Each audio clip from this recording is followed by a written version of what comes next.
This is Audible. King of Diamonds, a dark mafia romance. Vegas Underground, Book 1. Written by Renee Rose. Narrated by Benjamin Sands. Chapter 1. Sandra. I tug down the hem of my one-piece zippered housekeeping uniform dress. The Pepto-Bismol pink number comes to my upper thighs and fits like a glove, hugging my curves, showing off my cleavage. Clearly, the owners of the Bellissimo Hotel and Casino want their maids to look as hot as their cocktail girls. I went with it. I'm wearing a pair of platform-heeled wraparounds comfortable enough to clean rooms in, but sexy enough to show off the muscles in my legs, and I pulled my shoulder-length blonde hair into 2 fluffy pigtails. When in Vegas, right? My feminist friends from grad school would have a fit with this. I pushed the not-so-little housekeeping cart down the hallway of the Grand Hotel portion of the casino. I spent all morning cleaning people's messes. And let me tell you, the messes in Vegas are big. Drug paraphernalia, semen, condoms, blood. And this is an expensive, high-class place. I've only worked here 2 weeks, and I've already seen all that and more. I work fast. Some of the maids recommend taking your time so you don't get overloaded, but I still hope to impress someone at the Bellissimo into giving me a better job. Hence, dressing like the casino version of the French maid fantasy. Dolling myself up was probably prompted by what my cousin Corey dubs the voice of wrong. I have the opposite of a sixth sense or voice of reason, especially when it comes to the male half of the population. Why else would I be broke and on the rebound from the 2-timing party boy I left in Reno? I'm a smart woman. I have a master's degree. I had a decent adjunct faculty position and a bright future. But when I realized all my suspicions about Tanner cheating on me were true, I packed the Subaru I shared with him and left for Vegas to stay with Corey, who promised to get me a job dealing cards with her here. But there aren't any dealer jobs available at the moment, only housekeeping. So now I'm at the bottom of the totem pole, broke, single, and without a set of wheels because my car got totaled in a hit-and-run the day I arrived. Not that I plan to stay here long-term. I'm just testing the waters in Vegas. If I like it, I'll apply for adjunct college teaching jobs. I've even considered substitute teaching high school once I have the wheels to get around. If I'm able to land a dealer job, though, I'll take it, because the money would be 3 times what I'd make in the public school system, which is a tragedy to be discussed on another day. I head back into the main supply area, which doubles as my boss's office, and load up my cart in the housekeeping cave, stacking towels and soap boxes in neat rows. Oh, for God's sake! Marissa, my supervisor, shoves her phone in the pocket of her housekeeping dress. A hot 42-year-old, she fills hers out in all the right places, making it look like a dress she chose to wear rather than a uniform. I have 4 people out sick today. Now I have to go do the boss's suites myself, she groans. I perk up. I know, that's the voice of wrong. I have a morbid fascination with everything mafioso. Like I've watched every episode of The Sopranos and have memorized the script from The Godfather. You mean the Tacconi's rooms? I'll do them.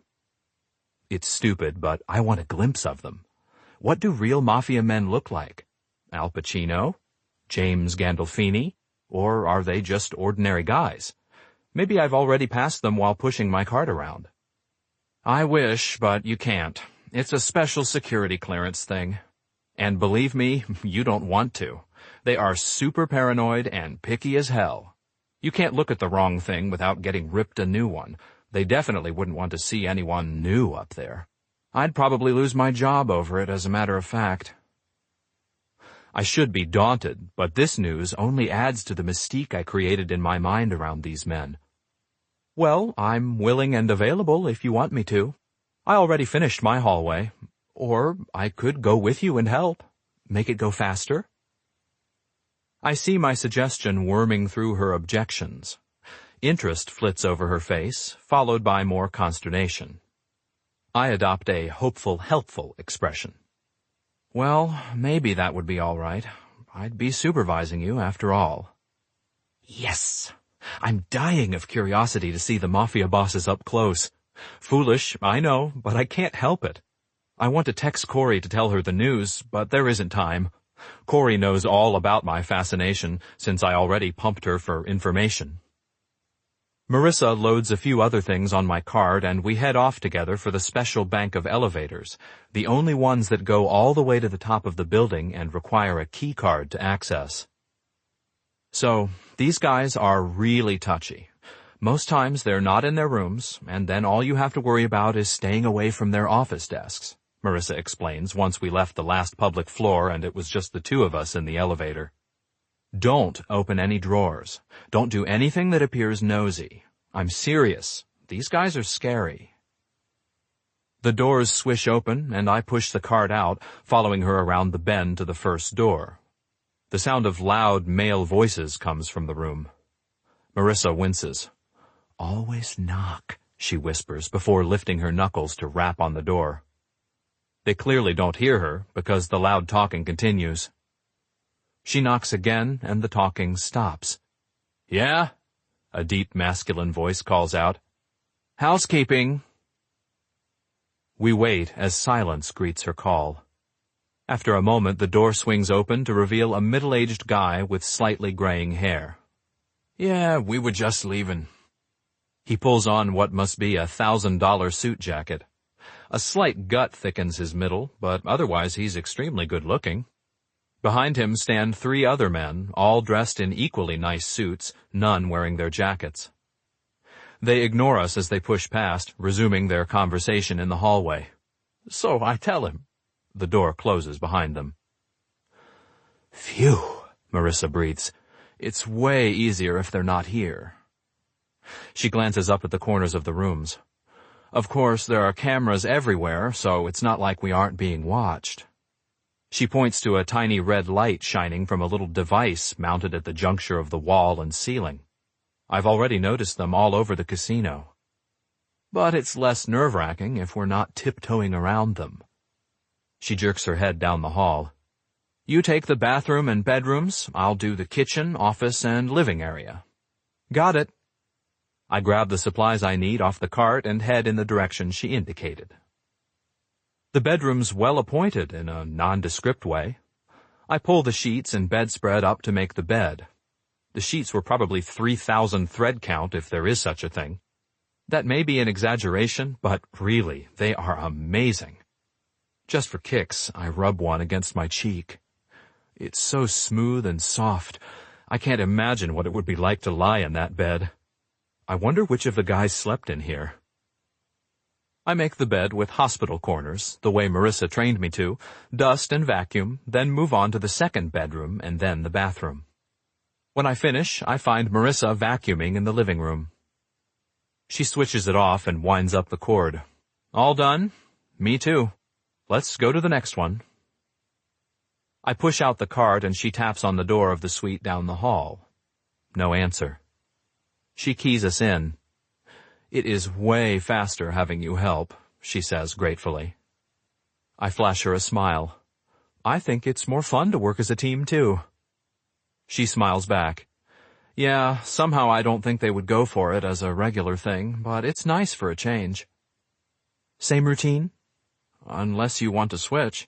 This one only has one bedroom. Nah, I say. I like bed bath. Of course, that's because of my all-consuming curiosity. There are more personal effects in a bedroom and a bathroom. Not that I saw anything of interest in the last place. I didn't go poking around, of course. The cameras in every corner have me nervous. This place is the same as the last, as if they'd paid a decorator to furnish them and they were all identical. High luxury, but not much personality. Well, from what I understand, the Tacconi family, at least the ones who run the Bellissimo, are all single men. What can I expect? I make the bed and move on to dusting. From the living room, I hear Marissa's voice. What? I call out, but then I realize she's talking on the phone. She comes in a moment later, breathless. I have to go. Her face has gone pale. My kid's been taken to the ER for a concussion. Oh, shit. Go. I've got this. Do you want to give me the key card for the last suite?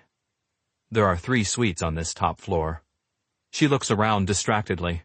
No, I'd better not. Could you just finish this place up and head back downstairs?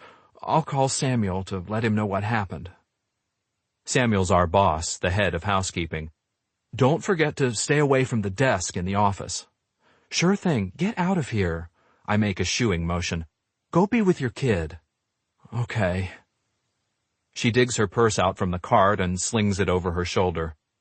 I'll see you tomorrow. I hope he's all right, I say to her back as she leaves. She flings a weak smile over her shoulder. Thanks. Bye. I grab the vacuum and head back into the bedroom. When I finish, I hear male voices in the living room. Hope you can get some sleep, Nico. How long's it been? One of the voices asked. 48 hours. Fucking insomnia. Good luck. See you later. A door clicks shut. My heart immediately beats a little faster with excitement or nerves. Yes, I'm a fool.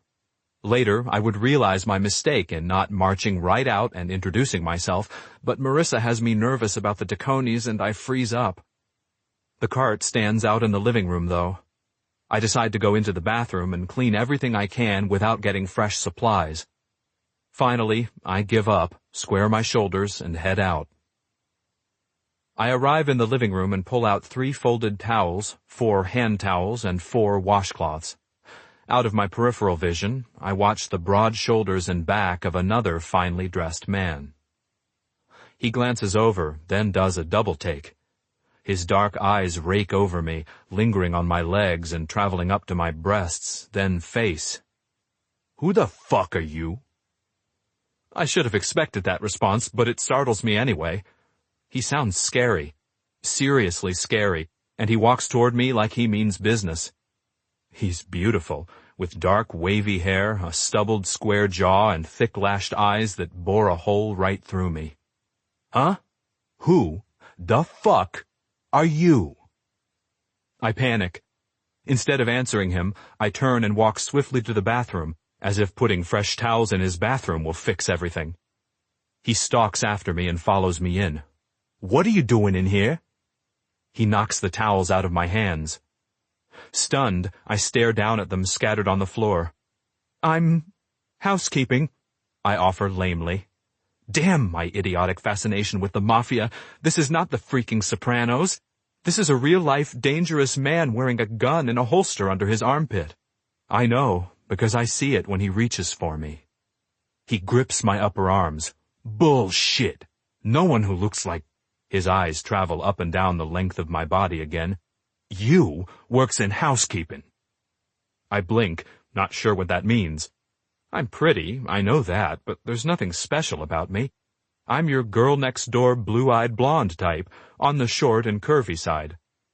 Not like my cousin Corey, who is tall, slender, red-haired, and drop-dead gorgeous, with the confidence to match. There's something lewd in the way he looks at me that makes it sound like I'm standing there in nipple tassels and a G-string instead of my short, fitted maid's dress. I play dumb. I'm new. I've only been here a couple weeks. He sports dark circles under his eyes, and I remember what he told the other man. He suffers from insomnia. Hasn't slept in 48 hours. Are you bugging the place? He demands. What? I can't even answer. I just stare like an idiot. He starts frisking me for a weapon. Is this a con? What do they think? I'm going to fuck you? Who sent you? I attempt to answer, but his warm hands sliding all over me make me forget what I was going to say. Why is he talking about fucking me? He stands up and gives me a tiny shake. Who sent you? His dark eyes mesmerize. He smells of the casino, of whiskey and cash, and beneath it, his own simmering essence. No one. I mean, Marissa. I exclaim her name like a secret password, but it only seems to irritate him further. He reaches out and runs his fingers swiftly along the collar of my housekeeping dress, as if checking for some hidden wiretap. I'm pretty sure the guy's half out of his mind, maybe delirious with sleep deprivation. Maybe just nuts. I freeze, not wanting to set him off. To my shock, he yanks down the zipper on the front of my dress, all the way to my waist. If I were my cousin Corey, daughter of a mean FBI agent, I'd knee him in the balls, gun or not. But I was raised not to make waves, to be a nice girl and do what authority tells me to do. So, like a freaking idiot, I just stand there. A tiny mule leaves my lips, but I don't dare move, don't protest. He yanks the form-fitting dress to my waist and jerks it down over my hips. I wrest my arms free from the fabric to wrap them around myself. Nico Taccone shoves me aside to get the dress out from under my feet. He picks it up and runs his hands all over it, still searching for the mythical wiretap while I shiver in my bra and panties. I fold my arms across my breasts.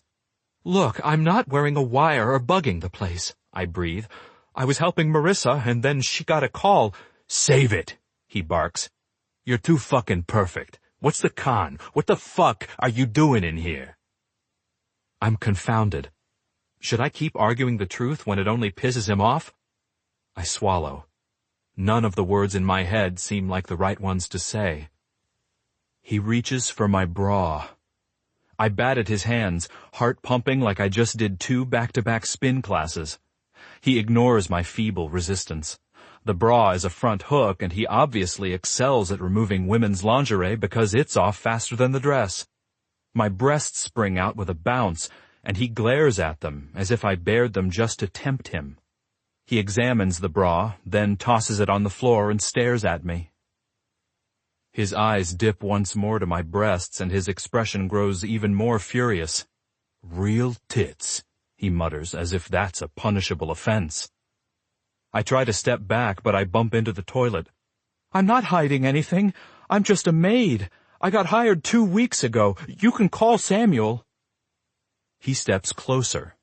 Tragically, the hardened menace on his handsome face only increases his attractiveness to me.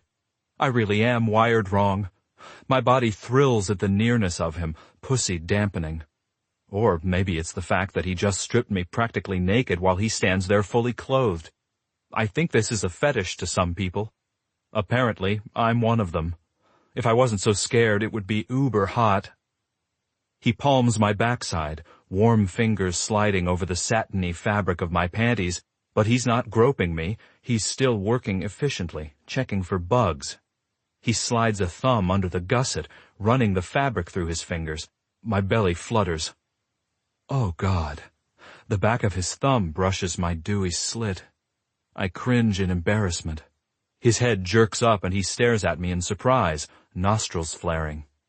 Then his brows slammed down as if it pisses him off I'm turned on, as if it's a trick. That's when things really go to shit. He pulls out his gun and points it at my head, actually pushes the cold hard muzzle against my brow. "What the fuck are you doing here?" I pee myself. Literally. God help me. I freeze and pee trickles down my inner thighs before I can stop it. My face burns with humiliation. Now, the anger and indignation I should have had from the start rushes out. It's the exact wrong moment to get lippy, but I glare at him. "What's wrong with you?" He stares at the dribble on the floor. I think he's going to... Well, I don't know what I think he'll do, pistol whip me or sneer or something, but his expression relaxes and he shoves the gun in its holster. Apparently, I finally gave the right reaction. He grips my arm and drags me toward the shower. My brain is doing flip-flops trying to get back online, to figure out what in the hell is happening and how I can get myself out of this very crazy, very fucked up situation. Taccone reaches in and turns on the water, holding his hand under the spray as if to check its temperature. My brain hasn't turned back on, but I wrestle with his grip on my arm. He releases it and holds his palm face out. "Okay," he says. Get in. He draws his hand out of the shower and jerks his head toward the spray. Clean up. Is he coming in there with me? Or is this really just about washing off? Fuck it. I am a mess. I kick off my shoes and step in, panties and all. I don't know how long I stand there, drowning in shock. After a while, I blink and awareness seeps back in. Then I freak out. What in the hell is happening? What will he do with me? Did I really just pee on his floor? I want to die of embarrassment. Keep it together, Sandra. Jesus Christ. The Mafia boss who stands on the other side of the shower curtain thinks I'm a narc, or a spy or rat, whatever they call it, and he just stripped me down to my panties and pointed a gun at my head. Things could only get worse from here. A sob rises up in my throat. Don't cry. Not a good time to cry. I stumble back against the tile wall, my legs too rubbery to stand. Hot tears spill down my cheeks and I sniff. The shower curtain peeps open right by my face and I jerk back. I didn't know he was standing right outside it. Nico. Minkya. Shit. My remaining doubts about the girl evaporate when I hear her crying. If I made a mistake, it's a really fucking big one. Because I seriously don't want to have to explain to my head of HR why I stripped one of our employees and held a gun to her head in my bathroom. I've seriously gone off the deep end this time. The insomnia is fucking with me, making me paranoid and itchy. I need to get my little brother Stefano out here to help me run the place so I can sleep at least an hour a night. He's the only one I trust. Hey. I make my voice softer. The girl's standing under the spray of water, soaking her Harley Quinn pigtails in the pair of light blue satin panties she's still wearing. Fuck if I don't want to yank them right off her and see what's underneath. I'm pretty sure she's in shock, and who could blame her? I terrify my employees on my best days, and that's without tearing off their clothes and flashing a weapon. Her chest shudders as she lets out a silent sob, and it gets under my skin, same way her sniffle did. Somehow, I don't think undercover feds or any kind of professional would pee on my floor and cry in my shower. So yeah, I seriously fucked up here. I reach past her and shut off the water, soaking the entire arm of my suit jacket in the process. Hey, don't cry. A better man might apologize, but until I'm 100% sure there's not something off here, I keep it in. I yank the shower curtain open and pull her out to stand on the bath mat while I wrap one of the towels from the floor around her. Because she seems to still be in shock, I hook my thumbs in the waistband of her wet panties and tug them down her trembling legs. I must not be as depraved as I think, because I somehow manage not to look at what she keeps under them when I lower to a squat and grip her ankle to help her step out of the dripping fabric. I toss them in the garbage can. Earlier, I threw a towel over the place where she peed, and her eyes dart there now. I know she's got to be completely humiliated by it, but the truth is, she's not the first person I've made piss themselves. I guess she's the first female. The only one I'm sorry for scaring. She's trying to stifle her sobs, which, of course, only turns them into snorts and choked gasps. Now I really feel like a first-class asshole. Oh, bambina. I grab the two corners of the towel and pull her against me. Her wet skin dampens my suit, but all I can think about is how soft her lush, naked form is against my body. The exhaustion in my limbs ebbs, cleared by the flames of white-hot desire. Shh, you're okay. She trembles against me, but her sobs quiet. Did I hurt you? She shakes her head, her wet pigtails splattering a drop of water onto my cheek. Her gaze tracks to it. A loose section in the front flops over her eyes. I shift my grip on the towel to one hand and use the other to brush the hair back from her face. You're okay, I repeat. She blinks up at me with long-lashed blue eyes. I love having her up close and captive where I can study her better. She's as beautiful as I originally thought, with porcelain skin and high cheekbones. It's not just beauty that makes her special. There's some other quality that makes her seem so out of place here. A fresh-faced innocence. Yet she's not overly naive or young. She's not dumb either. I can't put my finger on it. I don't release her. I don't want to. The heat of her body radiates through my damp clothes and crowds my mind with the dirtiest of thoughts. If I were a gentleman, I'd leave the room and let her get dressed, but I'm not. I'm an asshole with a hotel casino to run. And I still don't know who the hell this girl is or how she ended up in my suite. And seriously, heads are going to roll for this. Even more because the girl suffered for it. Right. If my brain were working better, I might acknowledge I'm the only one who can take blame for that part, especially since I'm still holding her naked and captive. It's just a girl who looks like you doesn't normally clean rooms in Vegas, I offer as the lamest excuse ever. It's true, though. I'm sure there are more girls like her out there, but I don't see them around here. All I see are the fake-boobed hustlers trying to work some angle. The professionals, women who use their bodies like weapons. And I have no problem with them. I'm happy to use their bodies, too. But this one, she's different. Her full, berry lips part, but she doesn't say anything. I can't keep my hands to myself. I run my thumb across her lower lip, trace it back and forth over the plump flesh. Her pupils dilate, giving me encouragement to keep touching. A girl like you is usually on the stage, some kind of stage, even if it's just a gentleman's club. Her eyes narrow, but I don't shut up. Girl like you could make a shit ton selling herself. Mary, Queen of Peace, I want to kiss the girl.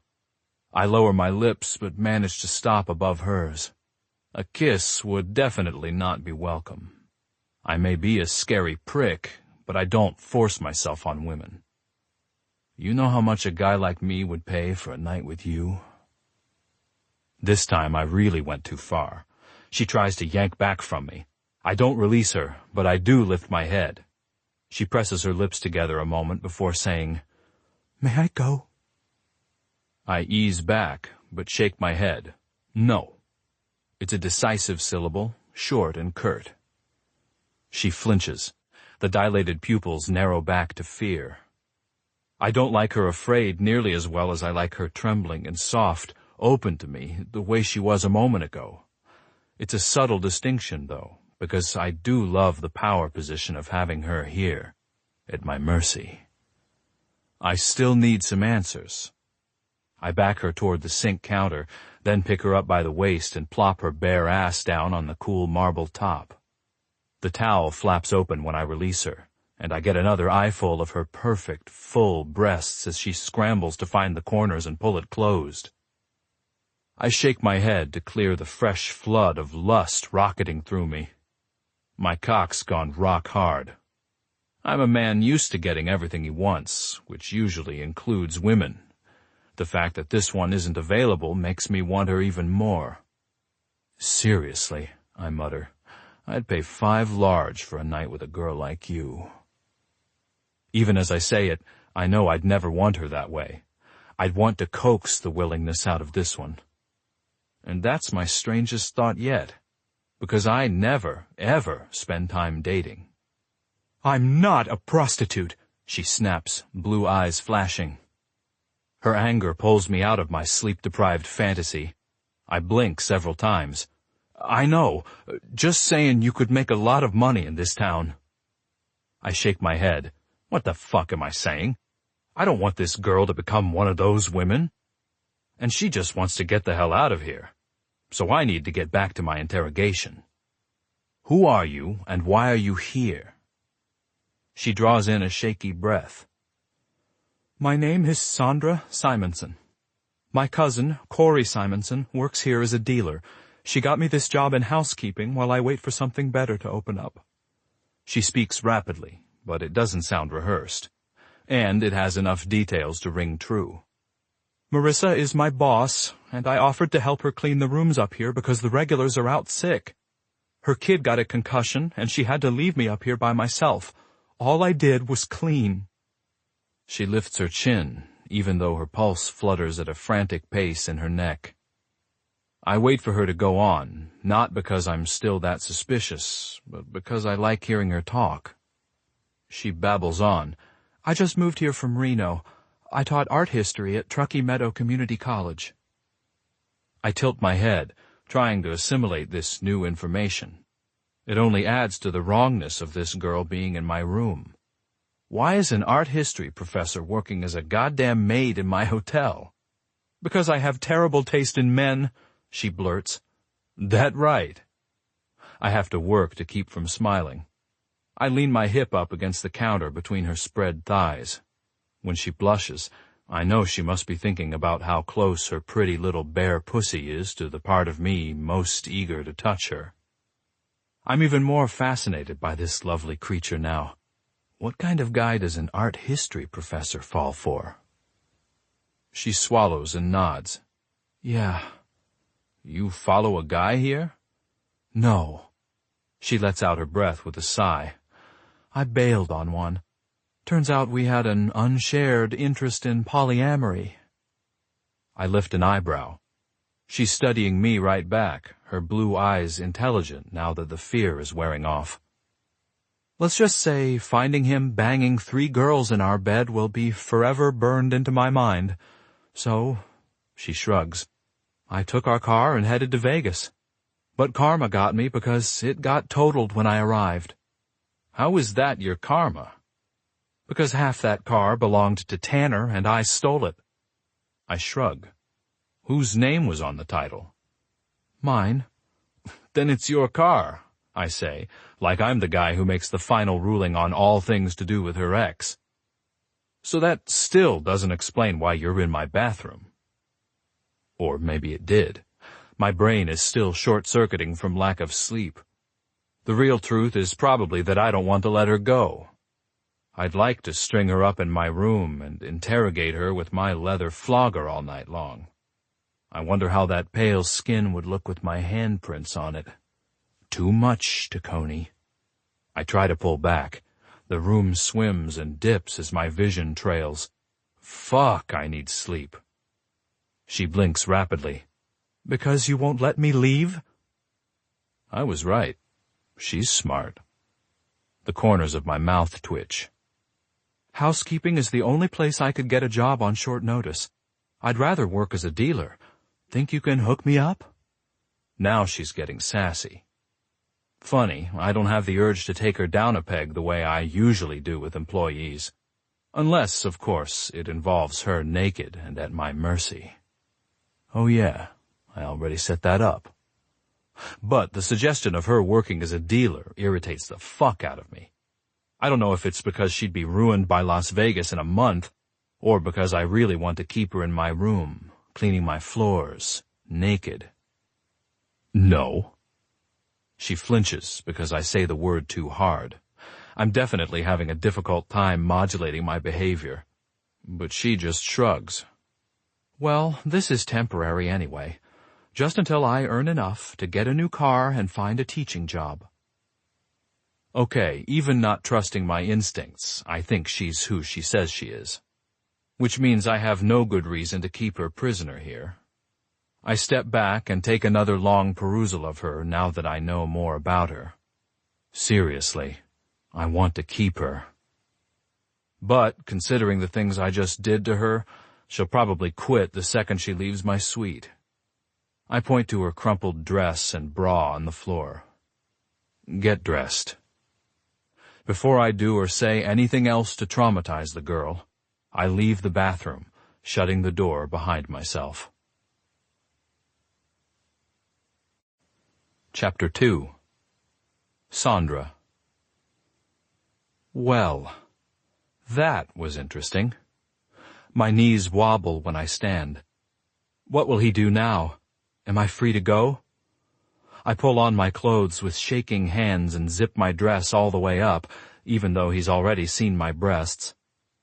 The wet panties are in the trash bin, so I go commando. I decide the best course of action is to hold my head high and march right out of there. Because there's no way in hell I'm sticking around to finish cleaning his suite after what just went down. I grab the doorknob and take a breath. Here goes nothing. He stands in the hallway in front of my cart, talking on his cell phone, blocking my exit. Damn! I catch my breath again at how scary, sexy he looks. The delicious way he fills the expensive suit, his thick, dark hair that curled up at the edges, the penetrating dark eyes. He ends the call and drops his phone in his suit pocket. Your story checked out, at least for now. I'll be digging further.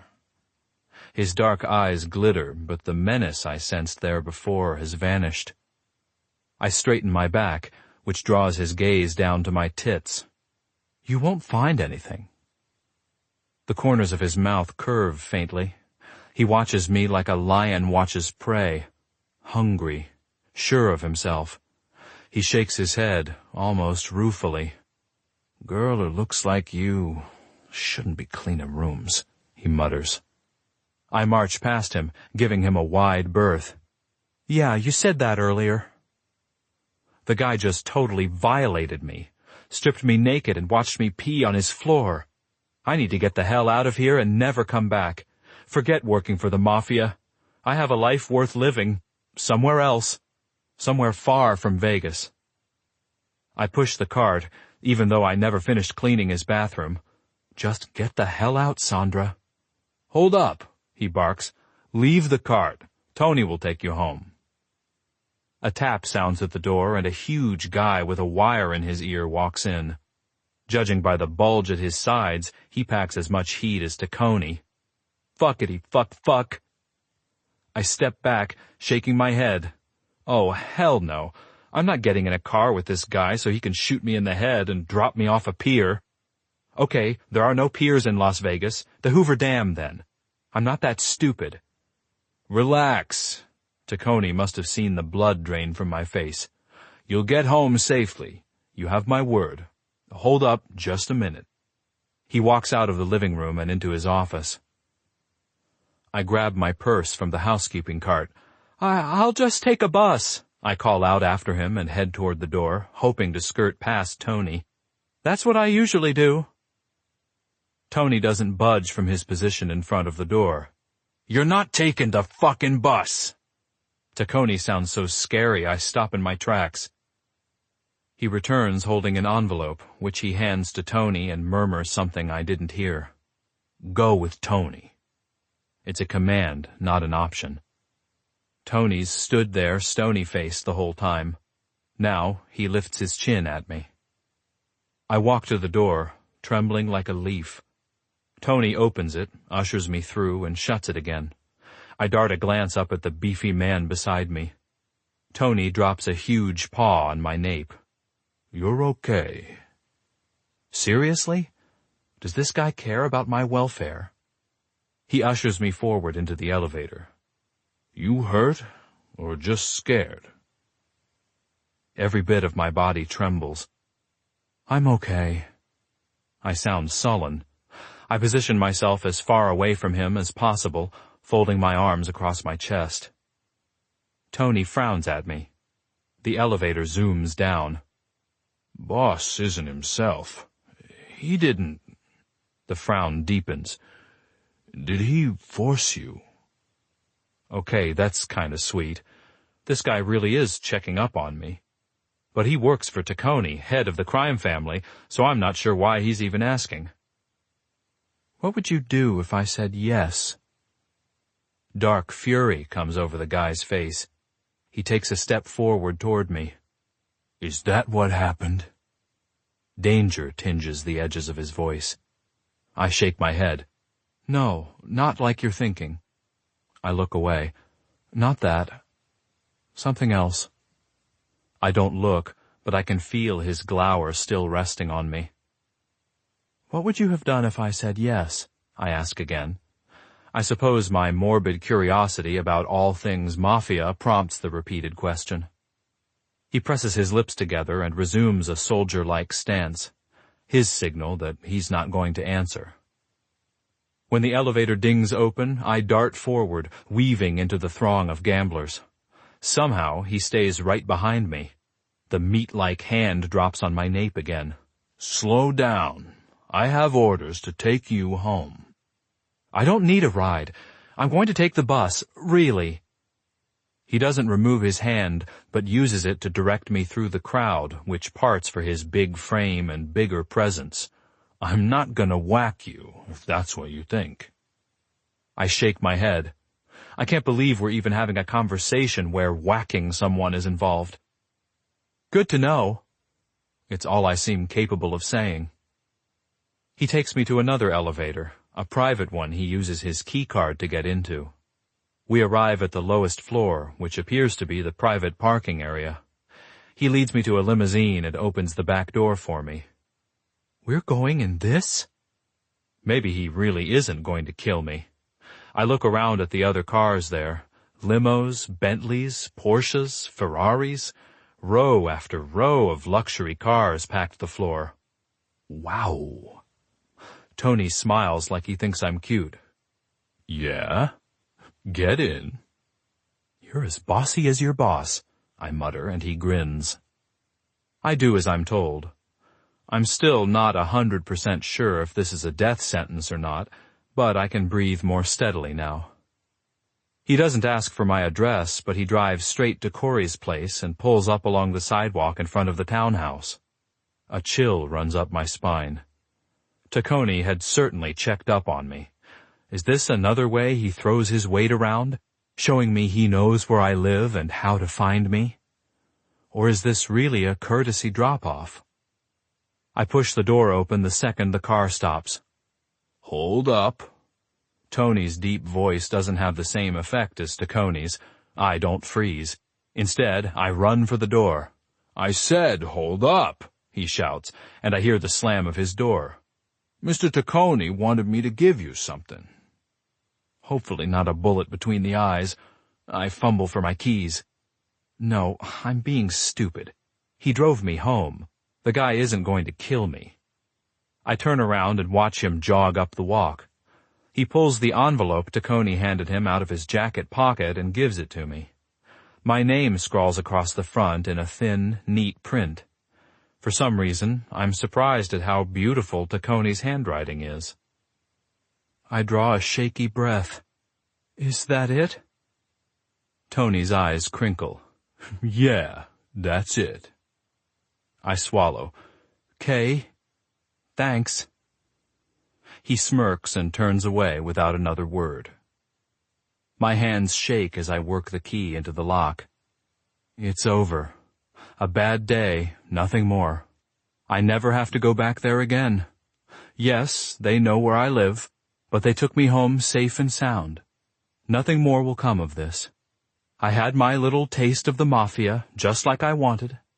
Tomorrow I'll start applying for a normal job, one that doesn't involve shady underground characters with huge, hot hands and piercing dark eyes, one without guns or the jingle of coins in slot machines, one without Taccone. Sandra. Dean, Corey's boyfriend, sits on the couch watching TV. "Hey, Sandra." He looks a little too happy to see me. My stomach clenches, awareness of my pantyless state increasing. The guy has a habit of leering at me, and I'm afraid he'll somehow figure out there's nothing under my very short dress. "Hey," I mutter. He gives me an up-and-down sweep of his eyes, lingering way too long on my breasts. "What's up?" There's no way in hell I'm going to tell him about my crazy day. Corey, yes, but not him. Unfortunately, I don't have my own room. I crashed on their couch, so there was nowhere for me to hide. Earning enough to put the deposit on my own place is my first priority, even over getting a car that runs. I go to my suitcase in the corner and grab a change of clothes before locking myself in the bathroom. Only then do I realize I still clutch the envelope from Mr. Taccone. I stick my thumb under the flap and tear it open. 6 crisp $100 bills slide out with a note of paper. I draw in my breath. For someone who has pretty much been broke, eating nothing but ramen noodles through college and grad school, it's a lot of money. I had scholarships and assistantships in college, but that still put me below the poverty level. Adjunct teaching hasn't exactly paid the bills either. The note's written in the same neat penmanship on the envelope. Sandra, sorry for scaring you. Money doesn't fix everything, but sometimes it helps. I hope you'll return to work tomorrow. Nico. My heart skitters. Nico. He signed his first name and apologized. Not in person, but still, it's an apology. I hope you'll return to work tomorrow. The image of his face leaning just inches from mine as he gripped the towel that bound me against him flashes through in my mind. My knees go weak. He wants me to return? He guessed correctly that I planned to quit and never set foot in the place again. I fan myself with the $600 bills. Some people would take a high moral ground, say they wouldn't let him buy their silence or compliance or whatever, but not me. He's right. Money does go a hell of a long way to fixing things. Still, the asshole held a gun to my head and stripped me naked. And I peed. It was the most humiliating moment of my entire life. But my sense of violation fades as I remember the way he also shoved me in the shower, toweled me off, and murmured, "You're okay." I stare at the money. $600 closer to moving off my cousin's couch and into my own place. $600 closer to getting another car. I can buy groceries and pay my cousin back for what she's already spotted me. Maybe it wouldn't kill me to show up at work tomorrow. Yes, it had been utterly humiliating, but I'll probably never see the guy again. It would save me the trouble of finding a new interim job while I figure my life out. I exhale slowly, trying to erase the vision of Taccone brushing my hair back from my face, his penetrating stare. I won't have to see him again, and that's a good thing. Definitely a good thing. Nico. Sandra Simonson. It's her real name. I asked security to pull everything they can find on her and bring me the file, along with the video feed of our interaction. Turns out Samuel, the head of housekeeping, already fired Marissa, Sandra's boss, for leaving her up in my suite, but I call him myself to say it's all right. And to request Sandra replace the regular penthouse suite housekeeper. Because if she doesn't quit, I definitely want her up in my room again. Naked. Preferably naked and willing this time, but I'd be a goddamn liar if I said I didn't like her a little scared. There was something so appealing about the way she both trembled and got turned on when I stripped her. Or had I imagined it? I'll find out soon enough. Where is that damn video feed? I'm like a junkie waiting for his next hit. I can't wait to watch the video of her. I'm going to be fucking my hand all night to the sight of her pouty lips and wide blue eyes decorating my screen. A knock sounds on the door. It's Tony. The deep voice of my right-hand man echoes through the door. Yeah? I dropped her off. He steps in and gives me a careful look. I know he didn't come in here just to tell me that.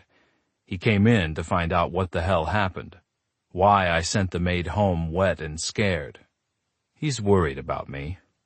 My mental state is starting to crumble with the inability to sleep. He's too smart to come out and ask me what happened. He knows I'd tell him to mind his own fucking business. But he's made a career out of standing around me silently, serving as my bodyguard, making himself available when I do feel like confiding. He's not family. He's not even Italian. He's just a big, loyal guy from Cicero who decided I was the guy he was going to follow into the bowels of hell. I guess you could say he's the closest thing I have to a friend. If a Taccone ever really has a friend. She's new. I thought she looked off, so I strip-searched her. A muscle in Tony's jaw tightens, but he doesn't say anything. Tony is absolutely a defender of women. His ma was abused by his dad pretty bad, and he's still eager to even that score with any guy who manhandles a woman.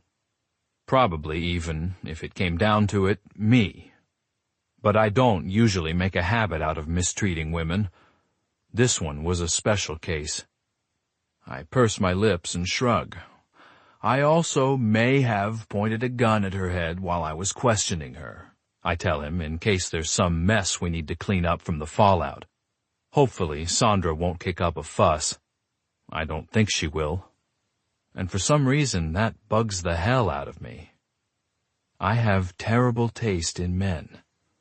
Smart, well-educated, smoking hot little number like her shouldn't be walking around with that fatal flaw that puts her in danger. Especially not in Vegas. Except it's probably that terrible taste that turned her supple and pliant in my arms, too.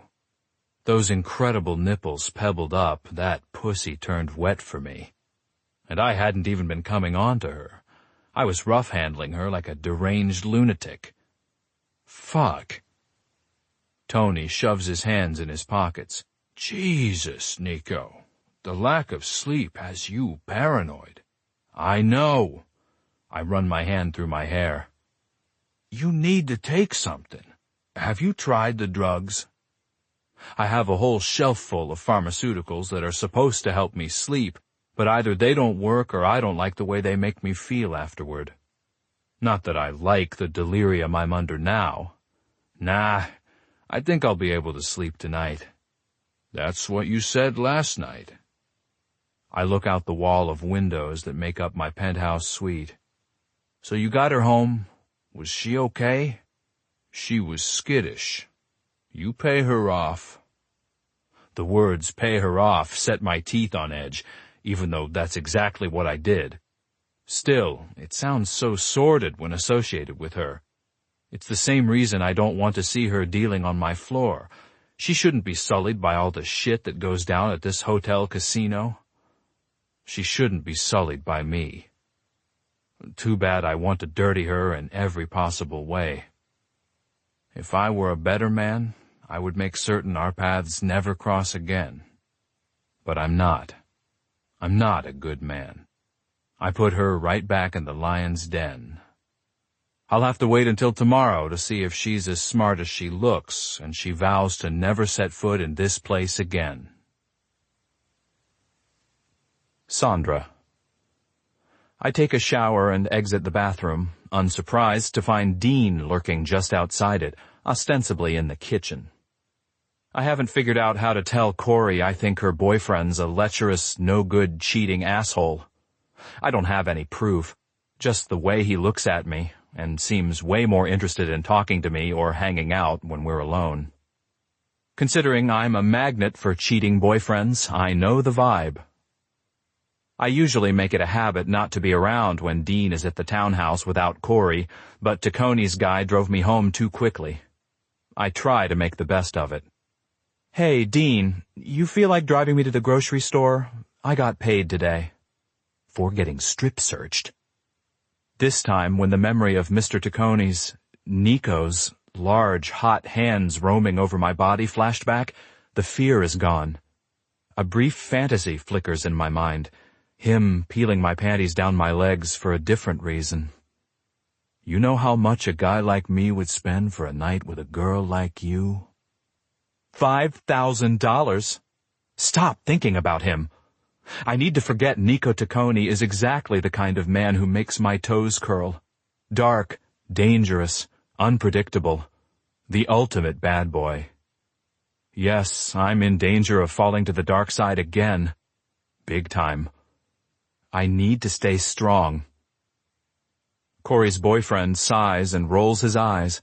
Apparently it's a huge inconvenience to give me a ride to the store. He's been generally insinuating how much I owe them since the day I showed up. Yeah, okay, I'll take you. He's probably just disappointed we aren't going to be alone together at the townhouse. I don't care about Lamo's reaction to having me crash at their place. Corey and I are practically sisters. We grew up in small-town Michigan, cousins living across the street from each other. Her dad's in law enforcement, and he was an abusive asshole before he walked out on her mom, so she spent most of her time at my place. But a guy has never come between us before, and Dean seems like the type of guy to create any number of dramas. I need to get out of here before things get even more awkward. Yet another reason to go to work tomorrow. Chapter 3. Sandra. "What in the hell happened yesterday?" my boss, Marissa, demands the minute I show up in the housekeeping area. I try to keep my face blank. I don't know how much she knows, but I sure as hell don't want the whole staff hearing I got stripped down to my panties in Mr. Tacconi's bathroom, or that he paid me $600 cash for it, or that 24 peach roses arrived for me at Corey's townhouse last night. I've never been given 24 roses in my life. I gave half of them to Corey, who dragged me into her bedroom to tell her what happened in private. Corey found the story insane and declared Tacconi has a thing for me. I lift my eyes to my supervisors. "What happened with your son?" I attempt to redirect the conversation. She isn't having it. She waves her hand with impatience. "Concussion. He fell backward onto concrete in the schoolyard. What happened with you?" My face heats. I open my mouth, but I'm not really sure how to answer. "What did you hear?" Irritation flashes across her face. "Well, first Samuel called to say I was fired for allowing you up there. Then he called back to say no, actually, he heard from Nico Tacconi himself and everything was fine. So fine, in fact, Tacconi requested you be the regular penthouse cleaning person, which pays double what you're making now." She folds her arms across her chest.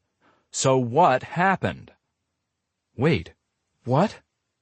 My heart takes off running ahead of me. He wants me to be his regular cleaning person? That would mean seeing him again, face to face, the man who humiliated me and ogled my naked body, who's seen me crying, and wet. No, I can't. But double the pay. That would definitely get me out of Corey's place faster. Out of Vegas, if that's what I decide.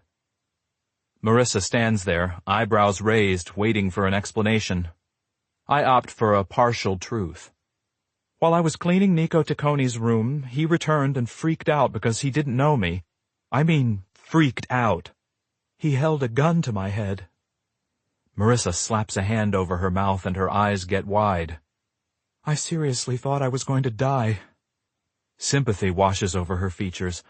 "Oh my God, Sandra, I'm so sorry. I never should have left you there alone." I shrug. It ended up okay. Once he checked out my story, I think he felt bad about scaring the shit out of me. Or P, as the case may be. He sent me home in a limo with his driver. Marissa lets out a surprised gust of laughter. No way. I nod. True story. Well, it probably doesn't hurt that you're young and beautiful. I'm sure if it were me, I'd have been fired on the spot. You're young and beautiful. She smiles. Flattery will get you everywhere. I try not to let her words feed the stupid thrill already buzzing beneath all my more sane thoughts. Is Nico taken by me? I shouldn't hope so. Surely my better sense will kick in soon. Except I didn't sleep last night. I had my fingers between my legs, fantasizing about what it would have been like if Nico Tacconi turned me to face the counter in his bathroom and plunged his authoritative cock inside me until I screamed. Suddenly Marissa's brows slam back down. "Do you feel safe?" she demands. "Because I'm not going to send a vulnerable young woman in there to get molested. Was that the vibe you got from him?" Was it? No, not really. Other than the almost kissing me part. And sending me roses. But molested is a strong word. I didn't feel that vulnerable. Yes, he terrified me, but he also fascinated. He actually took care of me in a weird way. shoving me in that shower to clean up and drying me off, and taking off my soaked panties. But do I feel safe? No. Is that half the appeal? Corey would say yes, because I possess some aberrant thrill-seeking gene when it comes to men. Yeah, he's okay. I don't get a creepy vibe from him, I mutter, stacking my cart with supplies. Are you sure? Because if you're still too shaken up, I'm not afraid to tell them. They've got a human resource nightmare waiting to happen with you. Somehow I doubt the Taccone family gives a shit about human resource problems. They probably have their own special way of dealing with problems that don't involve lawsuits or payouts. Unless you count the payout Nico gave me yesterday of 600 crisp ones. Yeah, I'm sure. I'll be fine. Okay, here's your new keycard. You're in charge of the 3 suites on the top floor and nothing else, according to Mr. Taccone. That won't take all day, though. What do I do when I'm done? You get to go home. Oh, so I'm really not getting a raise. Well, I'll be working fewer hours for the same amount of money, so it's an improvement. But it doesn't get me out of Corey's house any sooner. Still, I'm not complaining. It will give me time to apply for teaching positions. I take my cart and the new key card she gives me into the elevator. On the top floor, I clean the other 2 suites first. They both have 2 bedrooms. I wonder who they belong to. Nico's brothers? Cousins? I wish I knew more about the operation here. When I first applied at the Bellissimo and Corey told me it was Mafia run, I Googled it, but nothing came up. 0. Not that I'm surprised. If Nico Taccone assumes a new maid is bugging his place, then he's either paranoid or he has some serious secrets to keep hidden. The second thought sends a shiver running up my spine. Curiosity killed the cat, Sandra. Yeah, too bad the attraction to the wrong sort of men never fades for me. After I finish with the other 2 suites, I knock on Nico's door. I have to admit, my heart beats faster as I stand there listening for an answer. I'm both thrilled and quaking at the idea of seeing him again. I use the key card and enter. I hear his voice first, then catch sight of him pacing out on his balcony, talking, actually yelling, into his phone. His head jerks up and eyes lock on me with the same dark intensity they wore yesterday. He says something more into the phone and then drops it into his pocket, never taking his gaze from me. I push the card into the center of the room, hoping I'm hiding how much he unnerves me. He slides open the glass door from the balcony and stalks toward me. You came back. Does he sound pleased, or am I imagining it? Yeah, I mumble, and make a big show out of pulling supplies from the cart. I wasn't sure you would. I turn around and yelp to find him right in front of me, the heat of his body radiating into mine. Oh, Lord, he's still beautiful. Chocolate brown eyes with long, dark, curling lashes, the kind a woman would kill for. Olive skin, his square jaw sports a 5 o'clock shadow. The bags under his eyes are still there, but not quite as pronounced today. His periwinkle blue button-down gapes at the collar, revealing a light dusting of dark curls. I run my tongue over my lips to moisten them, and his eyes follow the movement. Are you going to strip search me again? His lips kick up at the corners, and suddenly I find myself crowded against the cart. He's not quite touching me, but it wouldn't take much to bring our bodies flush with each other. Do you want me to? Yes. No, thanks. I'm good. I swallow, heat pooling between my legs, my core quivering. His lips are just inches away. I can smell his breath, minty and fresh. Did you sleep last night? He arches a brow. Yes, just one. It's movie star sexy. Are you asking after my well-being, Bambina? After what I did to you yesterday? My face grows warm at the reminder, and I shrug. You're as sweet as you look, aren't you? His face darkens, and he takes a step back. You shouldn't have come. He shakes his head. I figured you'd quit for sure. Suddenly, I'm suffocating under his disappointment in me, which mirrors my own. When will I ever smarten up? Bartenders who like to drop ecstasy and mafioso casino owners are bad news. As if he senses my change in mood, he reaches out and touches my shoulder. It's a light touch, respectful. Nothing sexy or dominating about it. I'm sorry about yesterday, Sandra. The way he says my name makes my insides twist and wriggle. I didn't expect it to sound so familiar on his lips. I'm glad you came back, even though I wish to hell, for your sake, you didn't. I shove my chin forward. So which is it? You want me here or you don't? Suddenly I'm trapped against the cart, caged by the two steel bands of his arms. Taccone comes flush up against me, hard, muscular lines pressed against my curves. His cock bulges at my stomach. I jerked off 3 times watching our video last night, Bambina. His voice comes as a hoarse rumble that enters my body. My pussy squeezes, thrills of shock rippling through me. What video? Oh, dear Lord, did his security surveillance catch the whole interaction? Who else has seen it? I was so sure you were a plant yesterday because there's something special about you. Something that hooks me right here. He curls his finger in front of his solar plexus. So yeah, I wanted to see you again, wanted to hear your voice, make sure you're okay. He drops one of his hands to my hip. I suck my lower lip in between my teeth. I'm trembling almost as much as I did yesterday, only this time there's no fear, just excitement, desire. His palm slides around my hip to cup my ass. I put my hands up on his chest, ready to push him away, but I don't follow through. The thread of indignation running through me is drowned out by his velvety voice. He cants his head, studying me. Beautiful face, perfect tits, that lush little body of yours. I've seen that before. But the way that sweet pussy got wet even though I scared the hell out of you. The way you revealed everything, like you really have nothing to hide. Oh, God.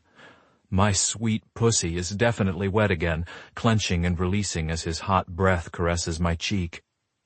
Have you forgiven me? His voice drops to an intimate level. Another squeeze of my lady parts tells me I'm already lost.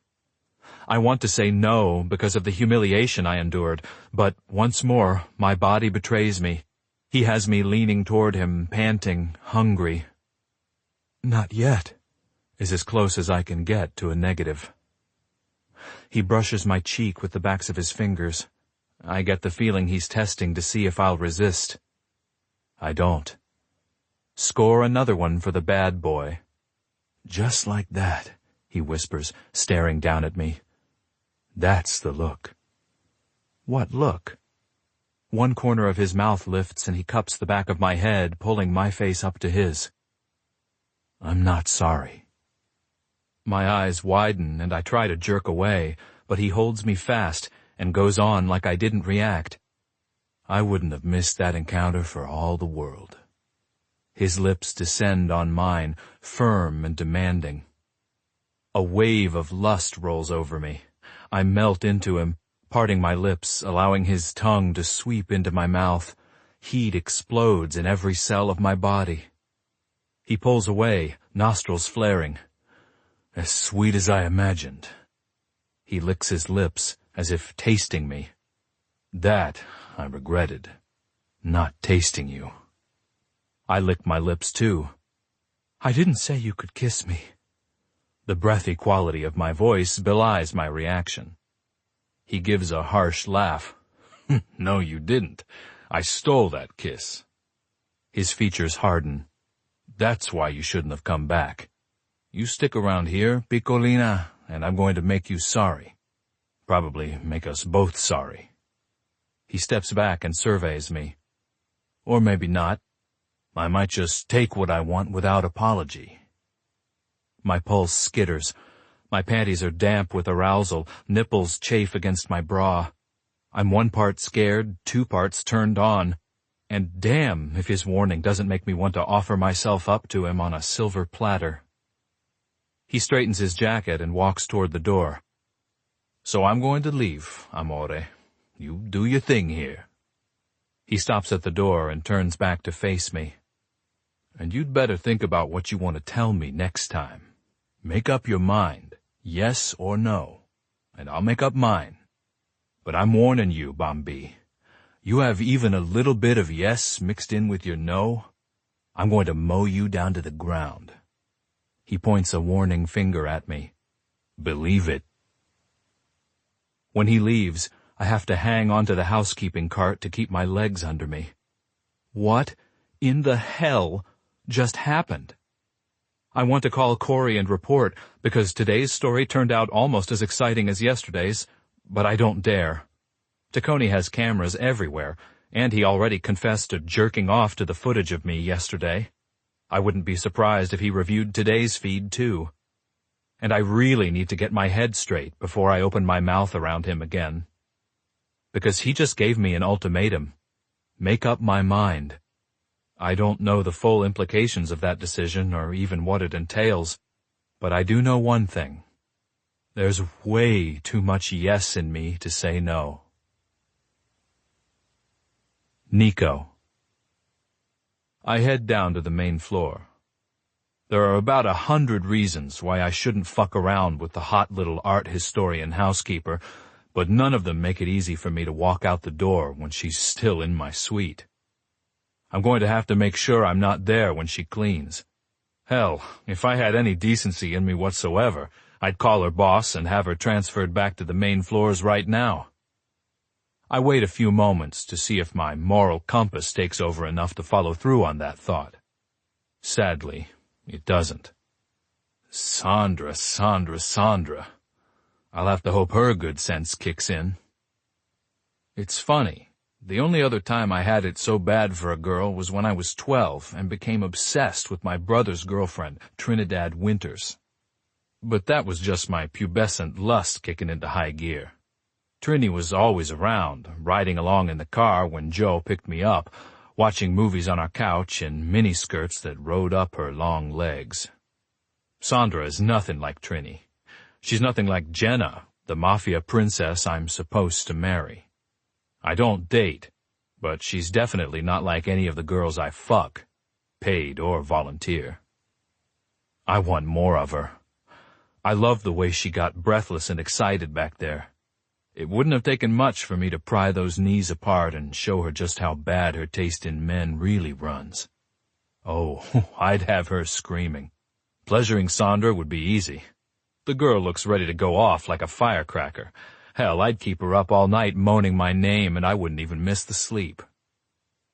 I walk around the tables, scanning for Sandra's cousin, Corey, just to get a look at her. Not because I'm totally obsessed with this girl and need to know everything about her. Researching her full background was necessary. I had to make completely sure she's not working some angle. The Taccones have a lot of enemies. Hell, I probably have enemies within the Taccone family. I run my Vegas branch of the business on the up and up, but there's a long history of violence and crime going back at least 3 generations to the Chicago underground. And then there are the enemies from the legitimate business world. Anyone might send in a femme fatale to get close to me, learn my secrets, and set me up to fall. And Sandra Simonson is exactly the kind of girl they'd send. No, that's bullshit. She's not. She's nothing like a professional.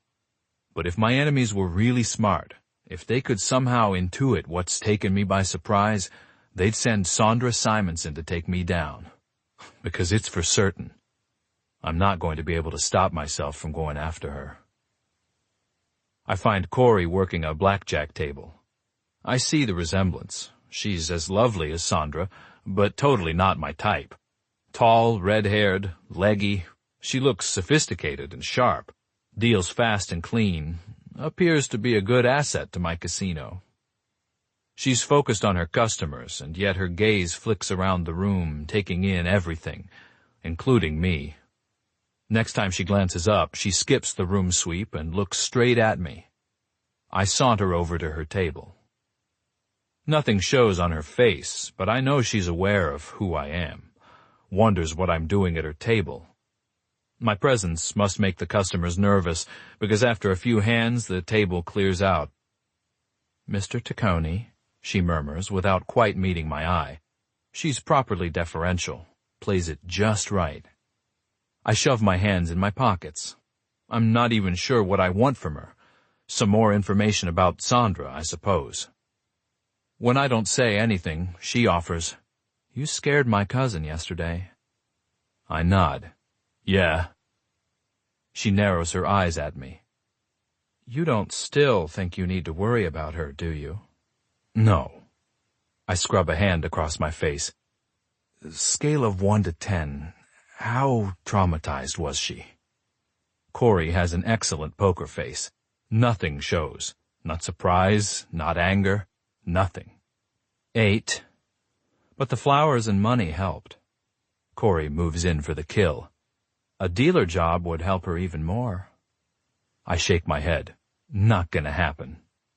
She lowers her gaze to her cards without comment, spreading them out on the table and flipping them over back and forth in a perfect ripple, showing off her tricks. After a long moment, she says, "If you weren't my boss, I'd tell you to stay away from her." I like her pluck. I pull a $50 chip from my pocket and drop it on the table for her as a tip. I can't. Chapter 4. Sandra. Corey and I ride into work together the following week. I love when we work the same shift, but she hates it because it means she's working days and she makes more money at night. It's the first chance I've had to fill her in on the latest with Taccone, which is nothing. "So you haven't seen him since the day he kissed you?" "Nope. The next day I went in and there was a 50 on the table. I left it. The day after that, he left a $100 bill with my name on it." "You took it, of course." "I didn't want to. I was afraid it would mean something. Like if I accept his money, I'll owe him something later. Except I really can use the money. I need at least $2,000 for a deposit and first month's rent, and another $3,000 to buy a car that runs." "Yeah, and then he left another one a couple days later." I dig them out of my purse and hand it to her. "Here." She shoves my hand away. "What's that for?" "To go toward my share of the rent." She rolls her eyes. "Save it. Then you can move out sooner." She gives me a teasing grin. "You sick of having me?" "No, I love it, actually. But I think Dean's tired of sharing the family room. He likes watching movies at night, you know." "Yeah, I noticed. Dean hasn't exactly stopped that habit, even though the sofa's my bed. He stays up watching until 1 in the morning most every night. And every time we have sex, I cringe because the walls are paper thin. Can you hear?" I make a face. "Yeah, sometimes."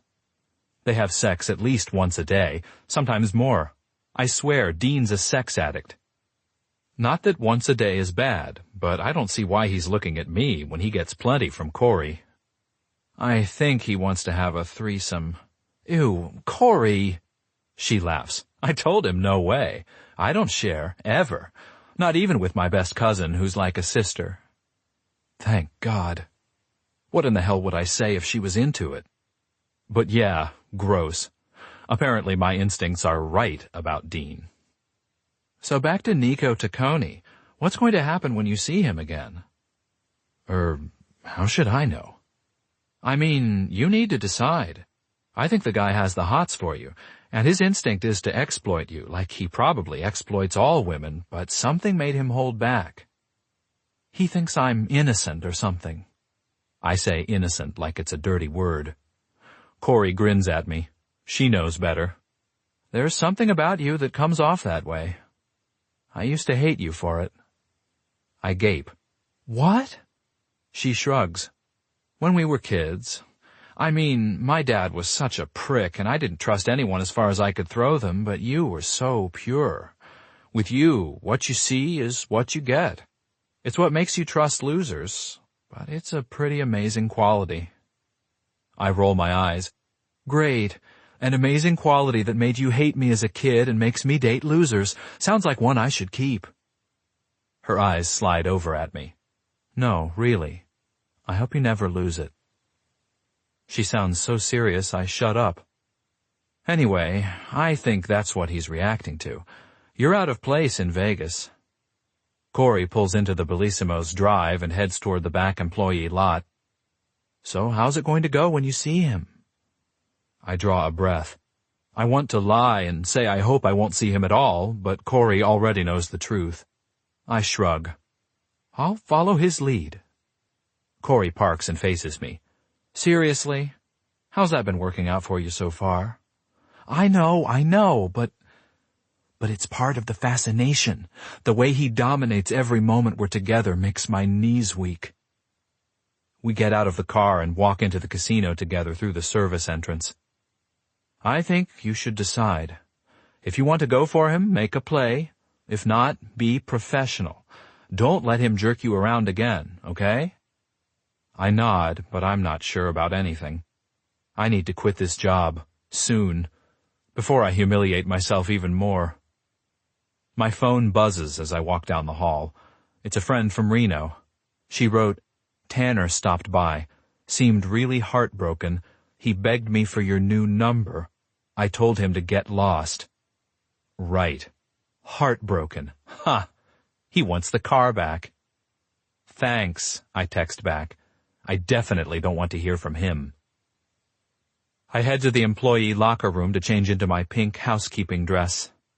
Like every day this week, there's an uptick in excitement as I put it on, remembering how Taccone stripped me out of it. Damn, I have it bad for this guy, and he'd be my worst man move yet. Nico. The fuck you are, I snarl at my oldest brother, Junior, through the phone. He's just informed me he's sending 10 guys to Vegas to take over the cocaine scene here. You want to try that again? We had an agreement. I keep things on the up and up here so your money can be laundered through. I do not need the Vegas police or the feds breathing down my neck because you want to increase your share of street drug sales. It's not worth it. I decide what's worth it and what's not. I go silent with my disagreement. Junior doesn't run the outfit. Our father is boss, but he's currently sitting in a federal prison for 4 more years on a tax fraud charge. No, Junior, I say after the pause. I have enough to deal with here. I know this city. I know the cops. I know the mayor. The risk does not outweigh the reward. Maybe you need me to come help you run your business better then. Fuck you.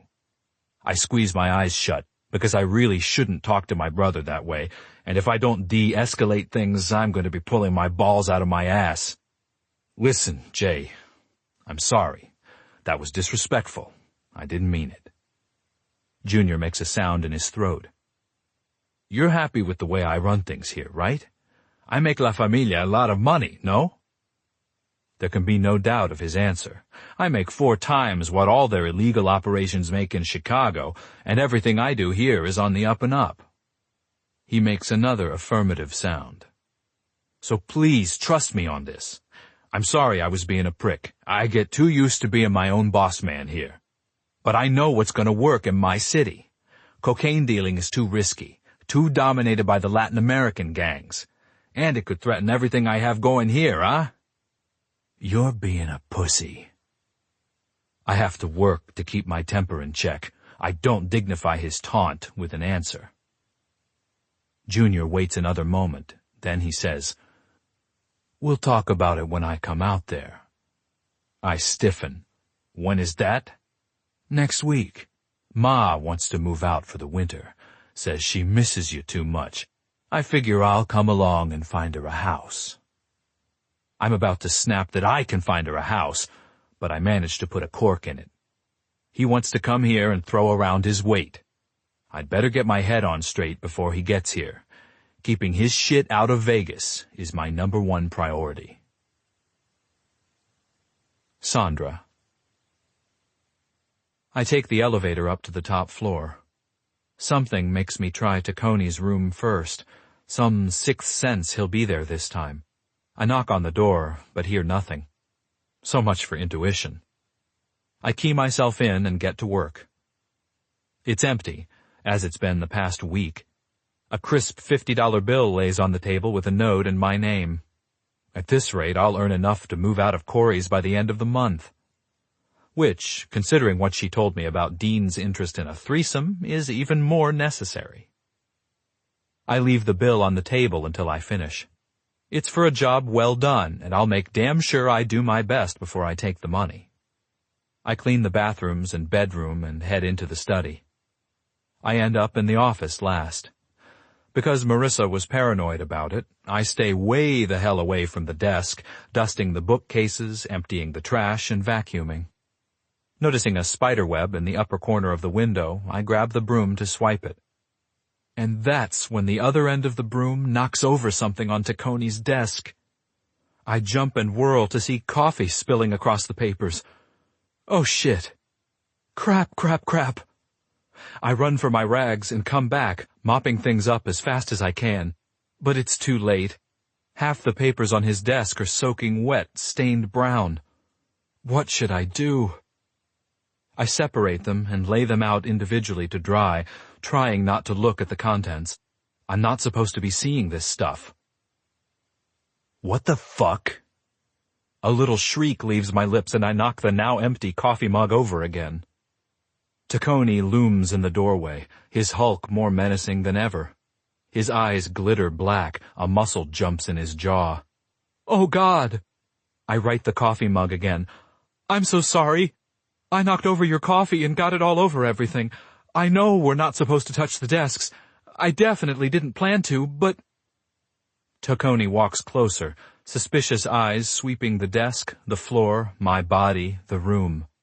He still has bags under his eyes like he hasn't been sleeping. I didn't look at anything, I swear.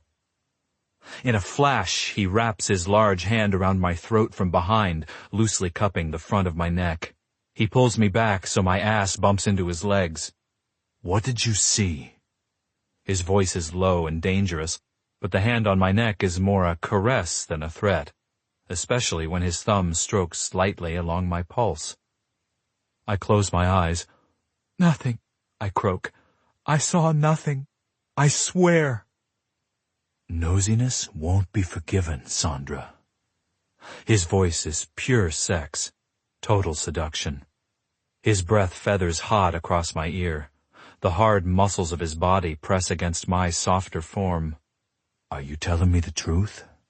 Yes. It comes out as a half moan, half gasp, but not because I'm scared. I'm totally turned on. Tacconi's other arm snakes around my waist. His hand splays flat across my belly, inching down. Your only sin is clumsiness. Yes, sir. He likes that I call him sir. I don't know how I can tell, but I know he does. Zingers of electricity run through my body, lighting it up from the inside, and I swear I sense the answering charge from his cells. My panties are beyond damp. They're soaked. I guess that only calls for a little correction. He nips my ear. My heart thuds, probably so hard he can feel it through my back. Put your hands on the desk. My belly flips. Oh, my Lord, is he going to spank me? A shiver runs through me. He's excited, too. His cock presses into my back, and his breath rasps in and out as fast as mine. He releases me and steps back, and I obey, bending to rest my palms flat on the desk in front of me. I hear a deep rumble of approval behind me. His two hands grip my hips, and he pulls, angling my butt even further back. He slowly slides his hands down the fabric of my skirt, caressing my curves before he releases me. I'll let you keep your uniform on. His voice is impossibly deep. Only because this time, if I take that zipper down again, I won't hold back. The floor tilts and a wave of dizziness floods through me, and then I slam back to reality when his palm crashes down on my ass. Smack! I gasp and list to the side automatically, but then I put myself back in position. I hold still for his punishment. I knew this ass would be spankable, he rumbles. He slaps the other cheek, hard. I have to close my lips against the squeak that rises in my throat. Another slap, and another. It's a little too much, But just when I'm about to protest, he starts rubbing my offended cheeks, massaging away the sting. I pant, my pussy clenching, heart tapping out a rapid beat. Taccone strokes down my hip until he reaches bare thigh. He starts to slide up my leg under the uniform skirt, then stops and pulls my dress hem lower. You'd better get back to work before I take this way too far. What? I'm way too horned up to just pull my dress down and get back to work. In fact, the very idea of it pisses me off. If a female could get blue balls, I'd have them. My clit throbs, my nipples are hard, sensitive points. I lift my torso and whirl around to confront him. Before I can speak, he catches me at the nape and holds me captive for a kiss. Hard lips twist over mine with a bruising intensity. He sucks my lower lip into his mouth, nips it. His tongue sweeps between my lips. I mule and kiss him back, grateful for the desk supporting my ass, or I would fall down. Bellissima, he murmurs when he pulls away. I can't seem to keep my hands off you. No need, my wanton inner slut moans. But with a pained look, he releases me and steps back. Go on. He turns me and smacks my ass in dismissal. A storm of emotions flood through me, humiliation mingling with lust and turning into white-hot anger. Okay, he wants to toy with me? Fine. Two can play at this game. Nico. I sit down at my desk and try not to watch the very turned-on, angry woman strutting through my suite. It seems I'm destined to be inappropriate with Sandra Simonson. Keeping my hands off her is an impossibility. I tried to stay away. Madonna, I did. But here she is, surrendering to me again with that same scared but turned-on vibe that drives me crazy. I never paid much attention to my thing for dominating women. Oh, I like to be in charge, no doubt about that. But that just means I call the shots. It's why I normally use professionals who do as I say without question. But none of them ever tremble and gasp like Sandra. None of them have had a genuine response to me. None of them flash that fury she just did for not following through. If she only knew I'm trying to do a kindness by releasing her. I shouldn't have spanked her in the first place. But that ass, that juicy, spankable ass, and the adorable little sounds she made when I smacked it. I give my cock a hard squeeze through my trousers and watch Sandra's hips sway as she sachets past my door with a dustcloth. Her lips are swollen from our kiss. I still taste the sweetness of her on mine, like strawberries and green tea. I want to taste her everywhere. It was all I could do not to pull out my cock and give it to her hard and fast right here over my desk. That will teach her not to spill coffee on my papers. Fuck. I'm losing my mind. One small part of me still worries she's not legit. But she has to be. I researched the hell out of her. By all appearances, she's an innocent middle-class beauty from Marshall, Michigan. She was a straight-A student who graduated magna cum laude from a small private liberal arts college and then went on to get a master's degree in art history from the University of Wisconsin. Her parents still live across the street from her cousin Corey's mom. Now, Corey's dad is a Fed. That came out when we hired her. But she appears to be estranged, and she's worked for us for almost a year without any suspicious behavior. I couldn't unearth a single lie or reason for concern about Sandra, unless I count her ex-boyfriend, who appears to be a small-time ecstasy dealer in Reno. But she did say she has bad taste in men. Sandra positions herself at my bookcase, giving me a front-row seat to her backside, which is so lovingly cupped by her uniform dress that I want to send a huge bonus to whoever on my team picked out that particular style. She wiggles her ass as she flicks the dustcloth across the wood. Oh, God. Is she doing that on purpose? She bends at the waist to dust the shelf in front of her. When she drops to her hands and knees and arches her back to dust the lowest one, I'm sure it's all for me. My control, already a frayed wire, snaps. I surge up from the desk and stalk around to her. Is that little show for me, Piccolina? I hardly recognize my voice, it's so gravelly. She looks over her shoulder with mock innocence. That's what undoes me. Those big baby blues blink with total sex kitten appeal. She's wearing her hair back in a messy bun today, and I wrap my hand around it and pull her up to her knees. I'm already on my knees on the floor behind her, but I don't remember getting there. I wrap my arm around the front of her and cup her mons possessively, still forcing her head back against my shoulder. Are you trying to drive me crazy, Sandra Simonson? I rub over her slit and find her panties already damp with arousal. I don't think you understand what you're about to unleash. My fingers slide under the gusset of her panties to make contact with her wet flesh. She lets out another of those gasps that drive me insane. I understand. I put my lips up against her ear and speak as I rub a slow circle around her swollen clit. It wasn't fair of me to spank you without giving you a reward, was it? She moans. I screw one finger into her wet channel.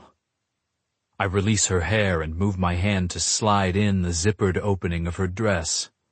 She's already shaking and bucking, ready to blow.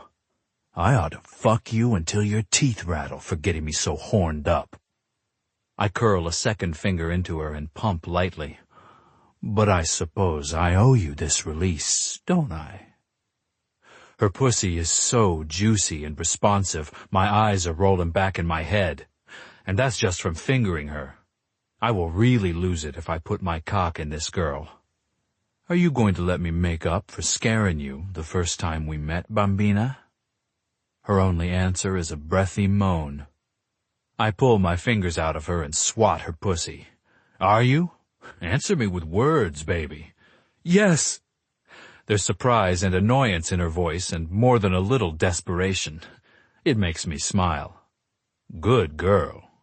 I tap her clit. I'm dying to taste her, especially now that I've decided it's my duty to reward her. I let her go and put my hands on her hips, applying a little gentle direction. Crawl over there to the couch, baby. I need to get these panties off you. There's zero hesitation. She's totally and completely mine. She obeys without a hint of embarrassment, crawling to the couch, then stopping and turning, probably to see how I want her. Fuck, this girl makes me crazy. I push her torso down on the seat of the sofa and pull the skirt of her dress up. This is how I wanted her before, ass bared for her spanking. I yank her panties down her thighs and she scrambles to kick them off. Only a few red splotches remain from where I slapped her before. I don't hold back. I spank her ass, the loud crack of my hand against her bare flesh echoing through the room. I lay 5 hard slaps down, then stop and rub. I can tell by her gasps it hurt, so I lean over and kiss each cheek. You okay, baby? You want more, or was that enough? She's quiet for a moment, and I'm suddenly sick to think I took it too far, but then she says in a small voice, A little more. That's my girl. I give her 3 more, then rub her pink skin. I definitely want to fuck her now, and I mean fuck her in the dirtiest, nastiest way, like hold her by the hair and bang into her until she screams for mercy. But I'm not going to. I promised her a reward, and I intend to give it. Sit up on the couch and spread those sexy thighs, I direct. She scrambles up to comply, and I get a good look at her face.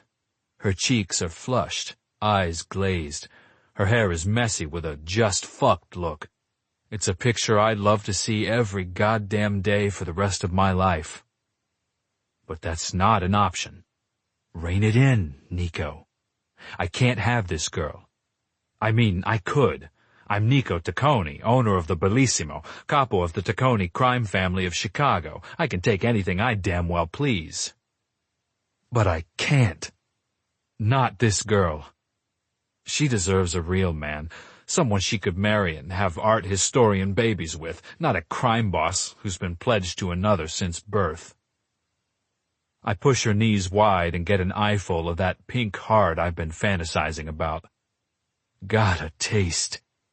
I reach my hands under her thighs to palm her ass and pull her closer, right up to my mouth. The moan she lets out intoxicates me. I take one long, slow lick, parting her labia as I travel upward, toward her clit. She jerks the moment I make contact with it and makes a needy, whining sound. Is that where you want me, baby? She threads her fingers through my hair. Yes, please. I flick her clit repeatedly with the tip of my tongue. So sweet. You taste so good, baby. And you ask so nicely. I flatten my tongue and take another long sweep, then make it pointy and penetrate her. Her juices leak onto my tongue, tangy and slick. I control her pelvis even more, lifting her so I can lick her anus too. She squeals, but I hold her thighs apart so she can't clamp them closed, can't get away from the torture of pleasure I want to bestow on her. I nip her labia, suck them. I know I could get her off, quick. She's already gearing to blow, but the longer I hold her off, the bigger her orgasm, and for some reason I'm feeling competitive, like I want this to be the best fucking orgasm of her life. Maybe because I know I can't keep her. And I really want to fucking keep her. I screw one finger into her while I flick her clit. She wriggles over it, trying to take me deeper. Greedy little thing. I add a second finger, close my lips around her tiny bud, and suck. She screams, but I back off, releasing her clit and pumping my fingers. Oh, she pants. Please, oh, Nico. I fucking love that she said my name, even more than I loved when she called me sir earlier. I especially love her moaning my name in that incendiary, breathy, fuck-me voice. I slow the pumping motion and instead curl my fingers to tickle her inner wall, seeking her G-spot. Her eyes fly wide when I find it, something akin to panic flaring. She writhes her pelvis on the leather couch. I pump my fingers so I hit the G-spot every time, and she shrieks, her fingers tearing at my hair. That's it, baby. Come for me. Her juices leak all over my fingers and her pussy squeezes, pulsing her release out in quick flutters. I let her finish, then massage her pussy with my fingers, a slow in and out and around, stirring inside her, then pulling my fingers out and sliding them up and down her slit. She shudders out another release. She looks beautiful. Her blonde hair fans out around her on the couch, messy and adorable. Her eyes are glazed, lids heavy. My cock throbs, but I can't do it. Sandra. Nico stares at me like a starved animal, appearing almost pained with desire. He eases his fingers from me and rubs circles on my inner thighs with his thumbs. I'm boneless with the pleasure of my orgasm. Even without intercourse, I have to say it was the best climax I've ever had. Everything about the encounter made it hot, starting with the lead-up of Nico strip-searching me the day we met, then spanking me, then this. Combine that with Nico's considerable skill and genuine interest in my pleasure, and I'm doubting this sexual experience will ever be beat. And considering he hasn't been satisfied yet, I don't think it's over. How much better will it get? Thank you, I say when my voice returns to me. My throat's sore from crying out, which isn't something I normally do. Nico's smile seems almost sad. You're so fucking sweet. His hands roam up to my breasts. He lowers the zipper of my dress and pulls my boobs out of the bra cups. He pinches both my nipples at the same time, harder than I'm used to. My eyelids flare wide and energy zips back through my body at the slight pain. Get out of Vegas, Sandra Simonson. That was the last thing I expected him to say after bringing me to orgasm with his clever mouth and fingers, before he's gotten off. He continues to make love to my breasts, squeezing them, thumbing my nipples. He lunges over me to flick his tongue over one stiff bud. You're too bright a light for a seedy place like this. It will tarnish you. Another flick of his tongue. I will tarnish you. His words aren't jiving with his actions, so my brain is slow to catch up. What is he telling me? You came here for a fresh start. Your cousin's here. I get it. But you should have gone home to Marshall, Michigan, baby. I shouldn't be surprised that he knows where I'm from, but hearing it sends a tingle up my spine. It's partly fear, or the awareness of how dangerous this man is, how thoroughly he researched me. But there's also an excitement in being the object of such intense scrutiny, because clearly he's into me. He watches me intently as he tugs and rolls my nipples. There's conflict in his expression, or tension, and it grows exponentially every second. Suddenly, everything hardens. His jaw tightens, focus goes steely. I'll give you money for a fresh start. He slaps my breast, and I cry out with surprise. It's not payment for sex, so don't even go there. He points a warning finger at me. I want you to take it and get out of town. Don't come back, Piccolina. I finally rouse myself past my orgasmic languor and push my back off the couch where I'm slumped. What are you saying? I frown at him. I can't figure out if he's threatening me or trying to help. I can't figure out what in the hell is going on here. Nico moves in a flash, gripping under my armpits. Suddenly, I'm horizontal on the couch and he's looming over me. He slaps my breast again and I squirm beneath him, my hips bucking up to meet his. I'm saying... He rubs the back of his hand across his mouth. I'm saying you should get out of here. I'm way too locked onto you, Bambina. This is the last chance I'm going to give you to run. His eyes glitter dark and dangerous. You set foot in this suite again. I'm going to claim you as mine. I'll chain you to my bed and fuck you every goddamn minute of the day. I go still beneath him. My heart pounds against my ribs. I'd be lying if I said his words didn't thrill me. Oh, I hear the danger beneath them, the threat, but also so much desire. I've never been wanted this much by any man. I've always been the sort of pathetic, underappreciated girlfriend, the one who catches her guy cheating with multiple women. Knowing he wants me this much flushes me with heat, with power. He gives a single nod. You understand me. He eases off me and stands. With the gentleness of a parent dressing a small child, he slides my bra back over my breasts and zips my zipper. He stands over me, as dark and forbidding as he'd been that first day. I'm letting you go, Sandra Simonson. It's a pronouncement, like he's some kind of god, which, in his world, he is.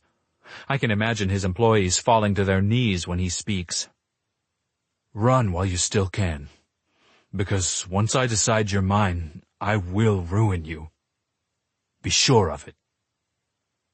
He stares at me a moment longer, his throat working, then turns away. His shoulders slump as he picks up my discarded panties from the floor and hands them to me. My stomach knots and twists. The energy between us tangles, torques. There's so much in his words to dissect.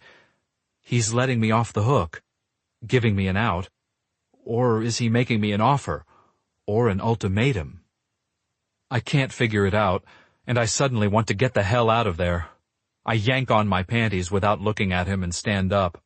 I head toward the door, and he meets me at my card and thrusts a neatly wrapped stack of $100 bills at me.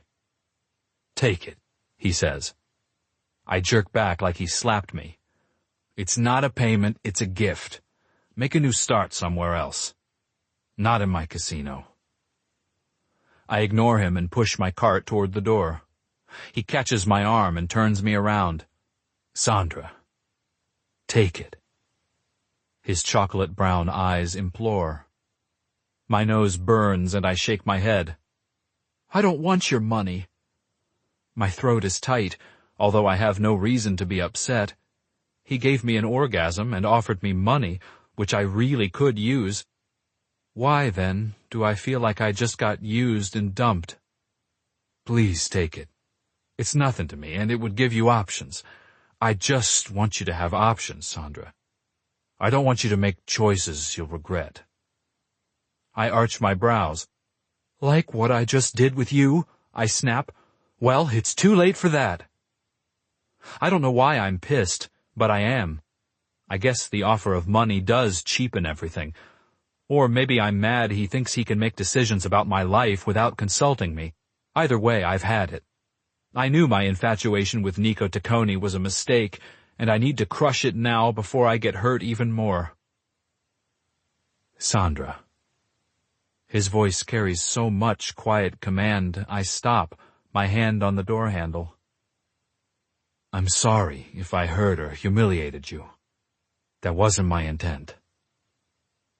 I don't know why I'm surprised to hear such emotional maturity out of a mob boss, but I am. I shrug. "I'll get over it." I pull the door open and push my cart through. "I'm not sorry for the rest of it," I hear him say, just as I shut the door. Chapter 5. Nico. I'm itchy and ready to put my fist through the wall for the first 30 minutes after she leaves. I hurt her. It was there, all over her face. I fucking tried to do the right thing, but she didn't see it that way. And somehow hurting her is less conscionable than anything else. But the real question is, why was she hurt? Because I offered the money? Did I make her feel like a whore? I tried to be clear it wasn't because she let me into her panties. Or was it something else? Rejection? Fuck, she doesn't deserve that. And then the need to fix it takes over, way stronger than my desire to do the right thing for her. Or maybe I'm just a greedy bastard who's pretending he gives a fuck about anybody but himself. I can't stay away from Sandra Simonson. I pick up my phone and call security. I need the location on an employee. All of our employee name tags have tracking devices, and the information on where they are in the casino is easy to pull up. It's also recorded, so we know where everyone's been in the case of an incident. "Sure thing, Mr. Taccone. Who are you looking for?" "Name is Sandra Simonson. She works in housekeeping." A pause. "I'm sorry, Mr. Taccone. It looks like she's off premises." Fuck. She quit. I told her to. I shouldn't feel like flipping my desk over or heaving my chair through the glass door to my balcony. She's smart. She heeded my warning. Just to be sure, I hang up and call the manager of housekeeping. "I'm looking for one of your employees, Sandra Simonson. Is she working today?" "I'm sorry, Mr. Taccone. She said she wasn't feeling well. I let her go home early. I sent Jenny up to clean the penthouse suites. Sandra told me she finished with yours. Was that not true? Is there something else you need?" "She didn't quit. She went home sick." "No, everything's fine." I end the call and stare at my phone. The idea of Sandra being upset enough to leave has me ready to fly out the door to chase her down. But I'm also relieved she didn't quit. What does it mean? Is she thinking about coming back here? After I made it plain what would happen? Fuck. I really don't want to dim her light. But I should assuage any hurt feelings. I call down to the casino florist. "I need 3 dozen roses delivered off-site right away." Of course, Mr. Taccone. Where are they going? I grab Sandra's file and read off her address. Color? You pick. Note on the card? I hesitate. What in the hell do I say? I blow out my breath. How about, can I take you to dinner tonight? And sign it, Nico. Perfect, Mr. Taccone. I'll send them out straight away. Thank you. I hang up. What am I doing? Now I want to take her to dinner. After I just tried to set her free? Fuck. I'm so fucked in the head over this woman, it's embarrassing. I have a full-on infatuation with a woman I will likely destroy. Sandra. I take the bus home. I didn't stop to tell Corey I was leaving because I need to get my head on straight. I didn't want to answer her questions about what happened and what I'm going to do. I should quit. He made it plain I should quit. He also made it plain how much he wants me. Not just a one and done either. He wants to keep me. At least that's what I read into his threats. And damn if that doesn't appeal to me on some level. I've never had a man be so into me. I've been the girl who was easy to walk away from, easy to cheat on. And so part of me thinks I should defy him and just show up tomorrow, dare him to make good on his threat. But the rest of me can't take another emotional roller coaster, the possession and then rejection. I get off at my stop and walk the 6 blocks to Corey's townhouse. And, fuck, Dean's car is there. I was really hoping to have the place to myself. I literally have not been alone since I moved to Vegas. Not unless you count when I'm cleaning rooms. And if I ever needed some alone time, it's now. I almost keep walking. But it's hot out, and I want a shower. I need to wash Taccone off of me. Wash this day off me. I walk in and find Dean on the couch watching television. His face lights up with a lazy grin. Hey, Sandra. Okay, yeah. He sounds a little too happy to see me. Hey, I mumble and grab a change of clothes from my suitcase beside the sofa. I walk past him to the bathroom. He gets up and follows me. I didn't think you'd be home today. I ignore him and shut the bathroom door. Prick. I turn on the shower and let the water run. Maybe I'm being bitchy, but it's getting harder and harder to even be polite to Dean. I don't like the guy and he's giving me the creeps. I take off my clothes and get in the shower, but any satisfaction I was hoping to derive from the water therapy is completely canceled out by the knowledge that Dean is just beyond the door. If there had been a peephole, he'd probably look through it. Gross. I end up cutting the shower short and hustling to get dressed. Maybe I will take that walk. It's like I can sense the omnipresent Dean energy seeping through the door. I seriously need some space. When I walk out, I'm greeted by the sight of not 1 bouquet of roses, but 3. And one very sour-looking Dean. Are these from your boss? He demands. The asshole has opened the card. He tosses it to me. It flutters to the floor at my feet. I stoop to pick it up and read it. Nico Taccone is asking me to dinner? After he just ejected me from his suite. This day couldn't get weirder.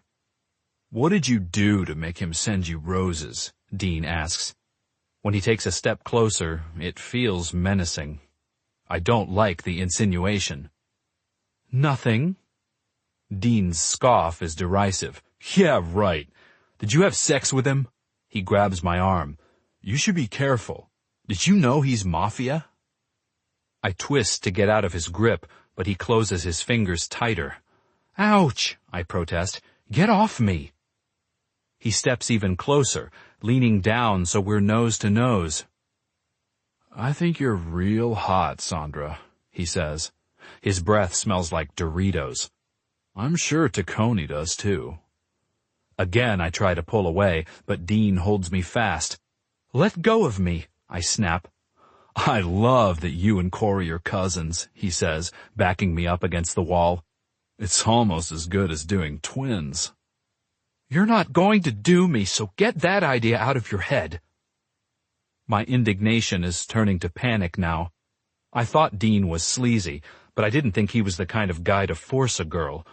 But clearly I got it wrong, because any normal guy would have let me go when I asked him to. His fingers squeeze with bruising strength around my arm. He reaches his other hand between my legs. Get the fuck off me! I'm genuinely struggling now, twisting to try to get out of his grasp, trying unsuccessfully to knee him in the nuts. He slams me against the wall. A loud knock sounds on the door, and it provides just enough distraction for me to duck and wrench my arm out of his grasp. I run for the door like whoever is standing on the other side is my salvation. Sandra! I ignore Dean's hiss and throw open the door, planning to run out under the protection of whoever is standing there. I had no idea that person would be Nico Taccone. I bump into him in my haste to step out, and he catches me, brows dropping.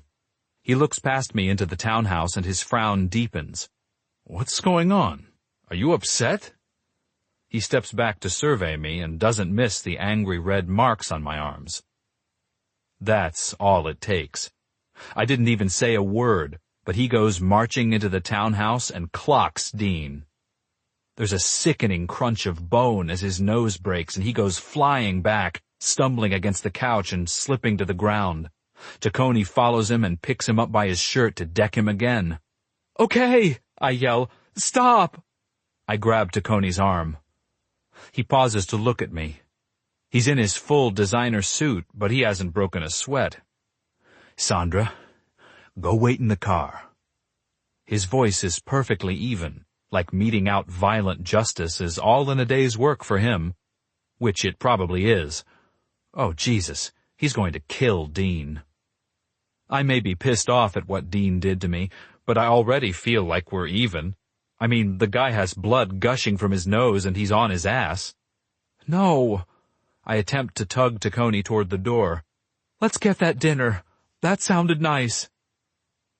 He drops Dean to the floor and straightens to face me. Who is this guy? Did he hurt you? I wince because I know the answer is going to cause more violence. He's my cousin's boyfriend. Please, can we go? Taccone reaches in his jacket. I know what he's going to pull out before he produces the gun because I've had the thing pointed at my head. He leans over and presses the barrel against Dean's temple. Get out of here. As terrified as Dean appears, he still sputters, This is my place. Taccone pistol whips him. I said, get out of here. Get your shit, move out. If you ever come near Sandra or her cousin again, I'll fucking kill you. Do you understand me? Dean doesn't answer fast enough, and Taccone pulls the gun back to pistol whip him again. Okay, I'm leaving. He puts his hands in the air and slowly crawls to his feet. Taccone doesn't take his eyes off Dean, but he murmurs to me, Is that your bag, baby? It takes me a second to understand, but then I realize he's talking about my open suitcase beside the couch. Yes, it is. Taccone puts the gun back in the holster under his arm and strides over to the suitcase, closing it with a decisive zip. I'm trembling like a leaf, possibly going into as much shock as I experienced the first time I saw Taccone's gun. Get in the car, baby. He grabs my suitcase by the handle and lifts his chin toward the door. My knees wobble as I walk, but I manage to pick up my purse and toddle to the door. Taccone's right behind me, carrying my suitcase. Neither of us look back as we go out. Nico. I had some romantic notion about treating Sandra like a lady and taking her on a date. That idea died a quick death when I saw the flare of fear in her eyes and the marks on her arms. Fucking bastard. I seriously want to kill the motherfucker for handling my girl. Yeah, I may have been trying to pretend I hadn't already claimed Sandra Simonson, but I have. It's too late for her. The devil takes what the devil wants, and I want her. I have the power of dark fury still running through my veins, which makes me feel invincible, but I try to rein it back. Sandra's terrified, as scared as she was the day I met her. Fuck, was it because of me? What I did back there? I have to remember she's not used to seeing guys get their noses broken. I throw her suitcase in the trunk of the Lamborghini and open the passenger door for her. After I get in the driver's side and start the car, I have to ask, Sandra, he didn't. No. She shakes her head. And then, to my utter demolishment, she bursts into tears. Baby. My hands grip the steering wheel tight enough to crush it. Fuck. I'm okay, she sniffs. It's just been a long day. I'm sorry. I know I'm part of that. Or maybe all of it? I give her a sidelong glance.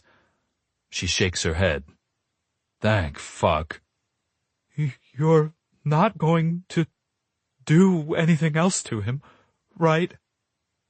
Do I want to whack the guy? Totally. If she told me he'd raped her, I definitely would. But no. The whole reason I left Chicago to open a casino in Vegas was because I wanted to get out of the underworld. I run a legit business. I keep the blood off my hands as much as possible. You want me to do anything else? I just want to be sure. She shakes her head quickly. No surprise there. Then, no, I won't touch him again, so long as he gets his ass out of there. She twists her fingers in her lap. What if he doesn't? I grind my teeth. Then I'll make sure he does. Not by killing him. I look over. Sandra Simonson put her foot down about something. I rather enjoy hearing the steel in her voice, almost as much as I like it when she yields to me. Yeah, okay. I'll just relocate him. She wipes at the drying tears on her face. Where are you taking me? To the Bellissimo. I'm going to get you a suite there. No charge, no obligation. You need a decent fucking bed to sleep in. I tinge my voice with finality, and she doesn't argue. I can't stand knowing she's been sleeping in the townhouse with that asshole hovering nearby. After a long moment, she gives a soft, thanks. The squeeze of my heart surprises me. For what? She picks at a thread on her jean shorts. I'm glad you showed up when you did. Now I want to go back and kill the guy. Not touching her is definitely no longer an option. I reach over and palm her nape, stroking my thumb along the column of her neck. You tell me if you see that guy again. It's the wrong thing to say. Sandra pales again, and I feel a little shudder run through her. Hell, she's scared of me. But maybe that's for the best. She should be scared of me. She should lock her door and stay way the fuck away. Sandra. I'm shaky and shocked. Maybe that's why I'm not at all afraid of Nico Tacconi this time. I'm actually feeling strangely comforted and cared for, which is stupid because I know this man is incredibly dangerous. Heck, I just saw him pull a gun on someone. Again. And yet, he was defending me, so suddenly his danger shifted into heroism. I know Corey would say I'm listening to the voice of wrong again. And oh God, what will Corey say about Dean? Will she blame me for this? Blame Nico when Dean leaves? Will Dean leave? I hope for his sake he does. Actually, I hope for all of our sakes. Tacconi pulls up to the front circle of the Bellissimo and steps out of the car. The valet rushes over to open my door. Tacconi tosses him the keys. There's a suitcase in the trunk. Of course, Mr. Tacconi. He escorts me inside, Bypassing the line to reception and walking straight up to an empty station, the bellhop trails us with my suitcase. One of the employees rushes over. "I need a comp suite for Miss Simonson." Tacconi's employees are well trained because there's not a trace of curiosity in the receptionist's expression, only an efficient, eager-to-please attitude as her fingers fly over the keys. She looks at me and smiles.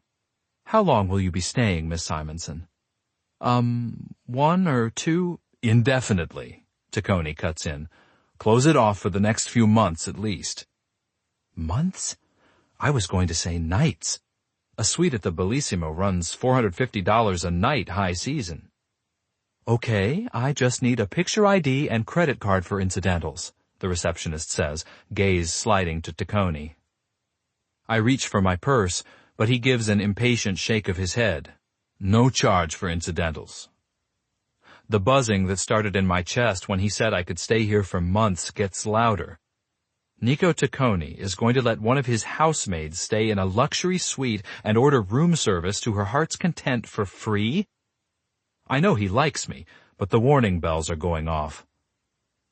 Tacconi seems to notice, because he shoots me a look. It's one part warning, one part reassurance. "Just take it," he seems to be saying.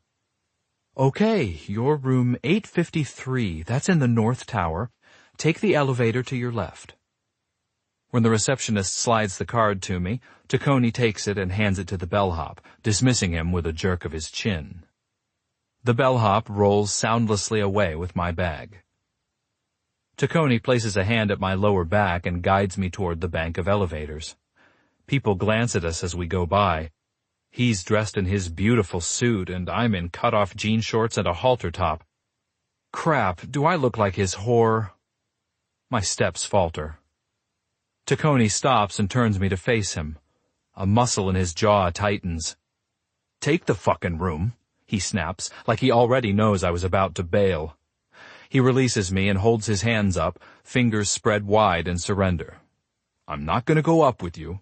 You don't have to see me again. You don't work for me. In fact, you're fired.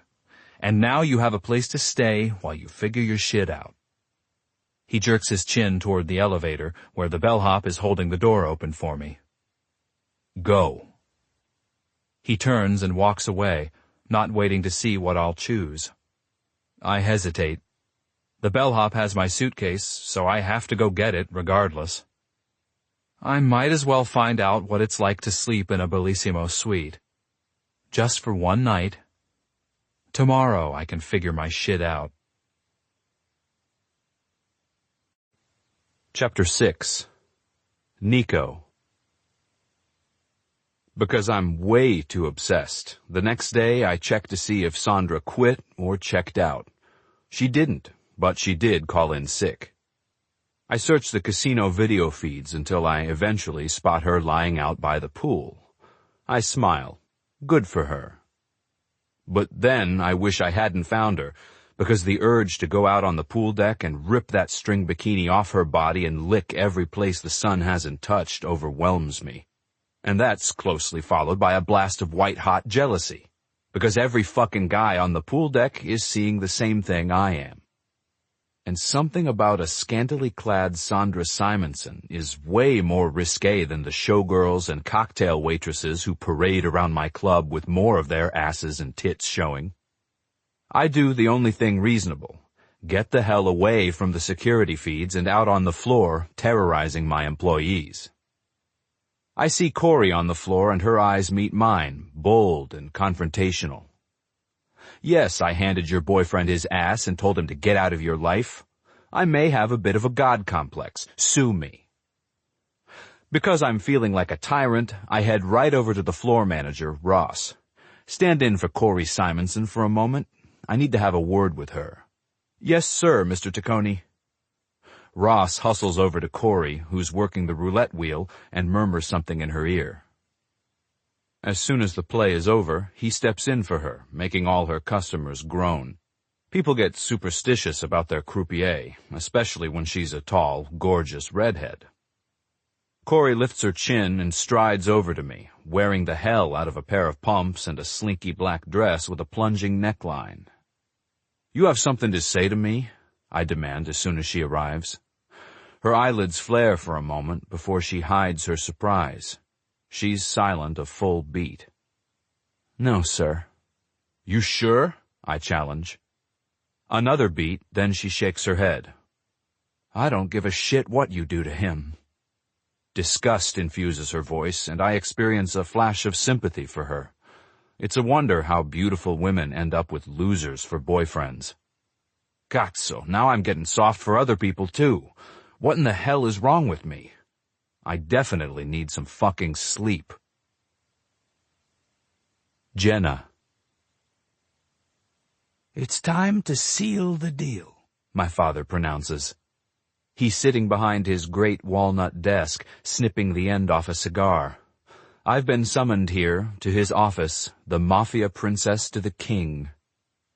The knot of anxiety I've carried under my ribs from the time I was old enough to understand my future cinches up so tight I can't breathe. "Junior Taccone asked about you.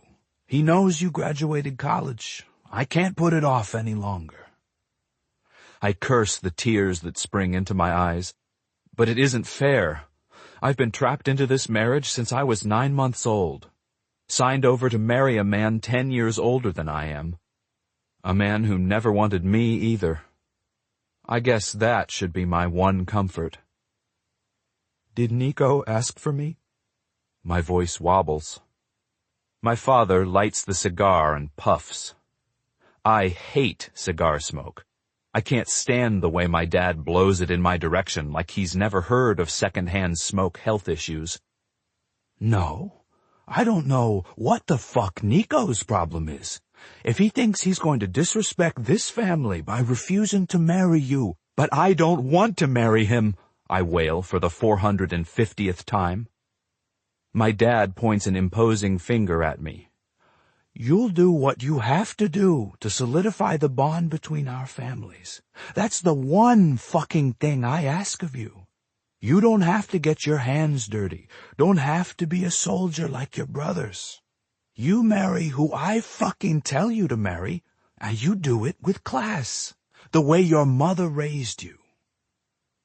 And this is the answer I've heard my entire life. I swallow back the bile rising in my throat. "The families have been bonded all these years just with the marriage contract. We don't need an actual wedding to solidify things. Enough!" My father waves a hand. "I'm sending you to Vegas. You tell Nico Taccone to start making wedding plans. The time has come." Sandra. After 3 days of a luxury vacation on Nico Taccone's dime, I decide it's time to go back to work. And I'm fully aware what that means.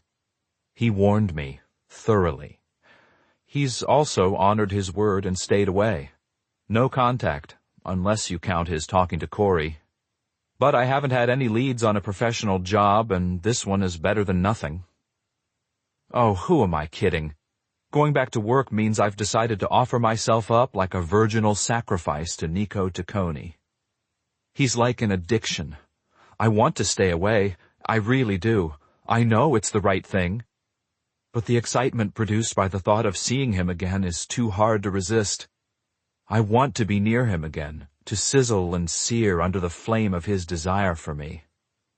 Quit the job, move back to Michigan, use your degree, the voice of reason argues.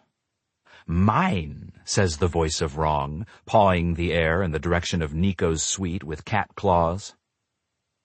So I show up to work and pack my housekeeping cart like nothing happened. "Feeling better?" Marissa asks. Yep, it was a stomach bug. I feel a little guilty about lying to her, but what can I do? The real story is too bizarre to share with anyone but Corey. I'm hoping she bounces back from the Dean thing soon. She came over to the suite the night it happened, and the two of us drank a couple bottles of wine until we were cursing all men and vowing to never let each other date a loser again. Which, of course, meant Corey tried to talk me out of my infatuation with Tacony. So now I'll have her judgment to face on top of whatever trouble I get myself into today. But she'll be there to pick up the pieces for me. Maybe that's the lesson in all this. I pick shitty men, but there are people in my life who love me and would do anything for me. That's a gift all on its own. I clean the other suites first. In the second one, I run into the guys I saw on the first day. That's the one of them mutters to the other as they leave and I go in.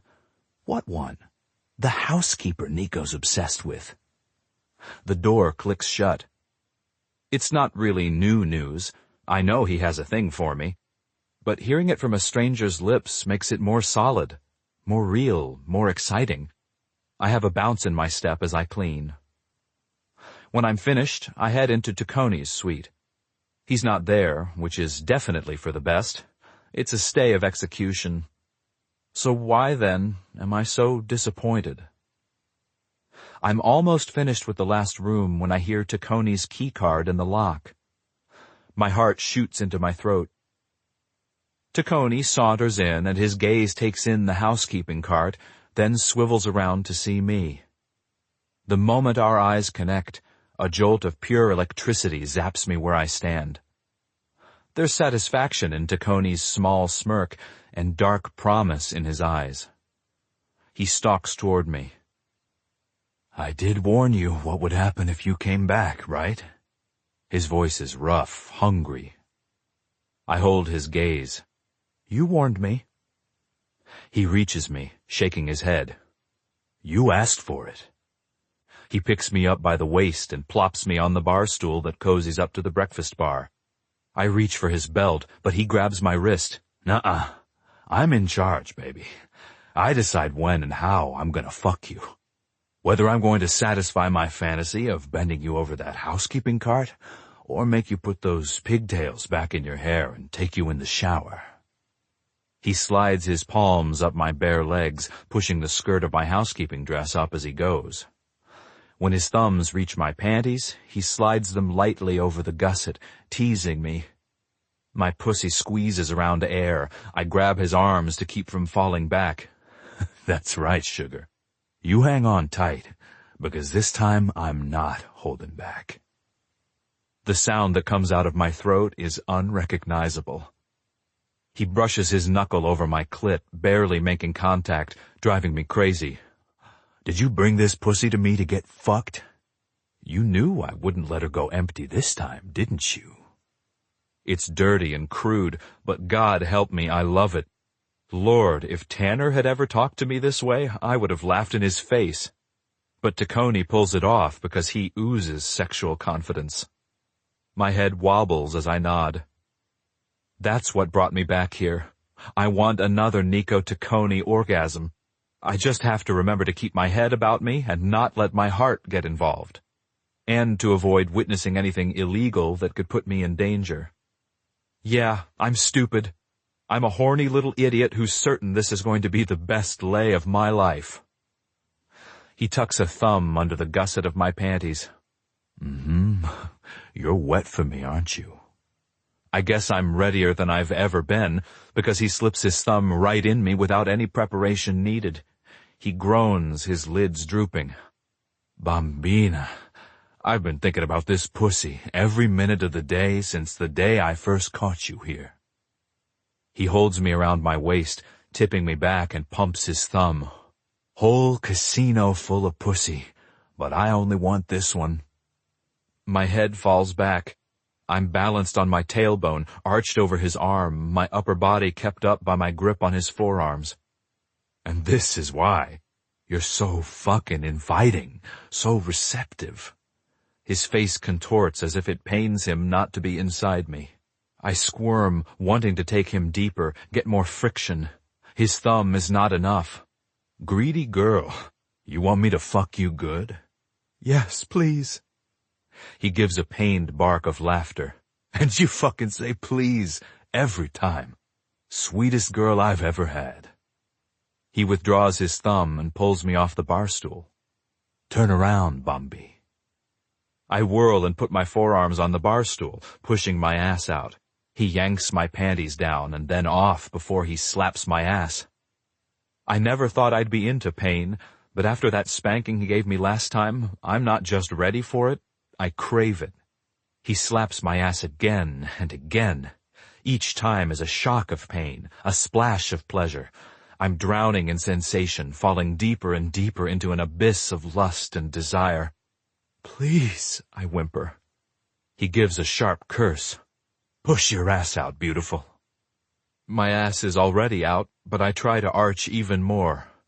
I hear the snap of a condom wrapper, and I wait as he rolls on protection. He rubs the head of his cock along my slit. I push back at him, trying to get him inside me. I can't stand another second of this teasing.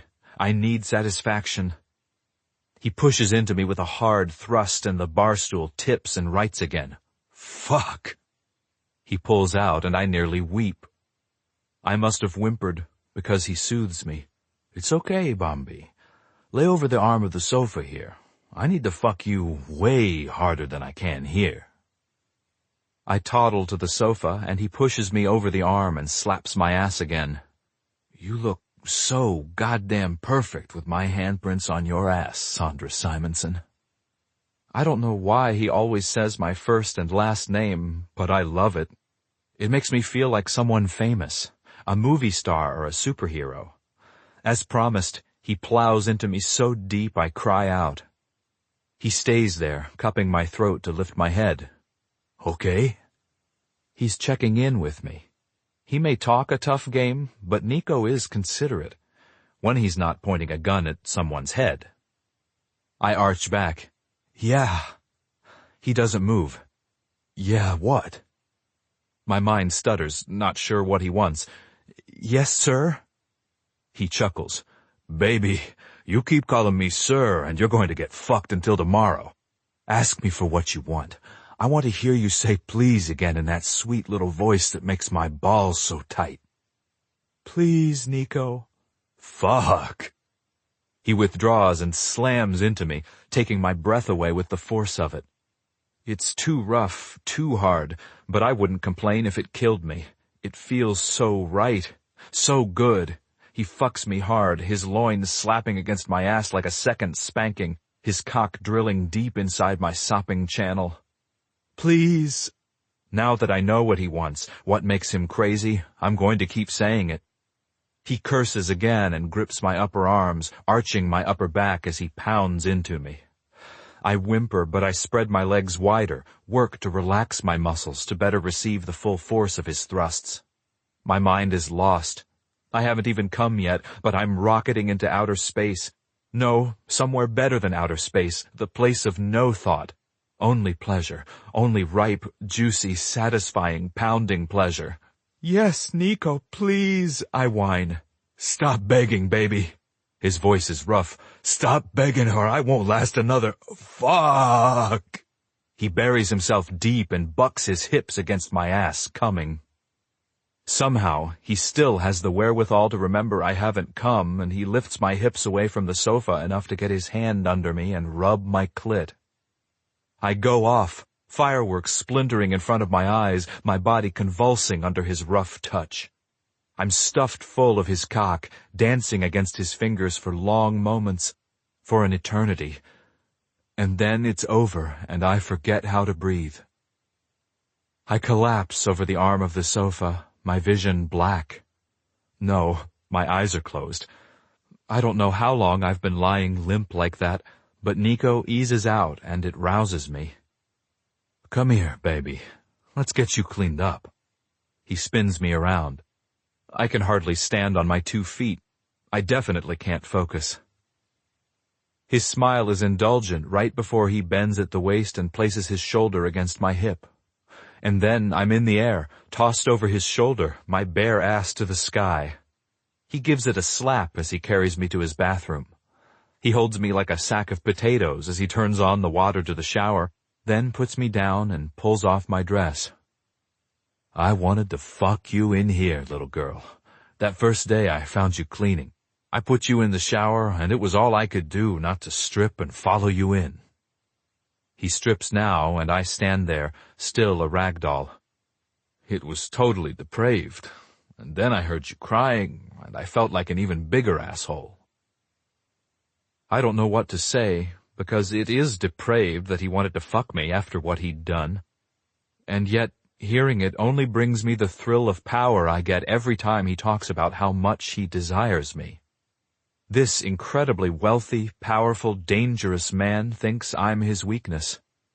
It makes me giddy with power.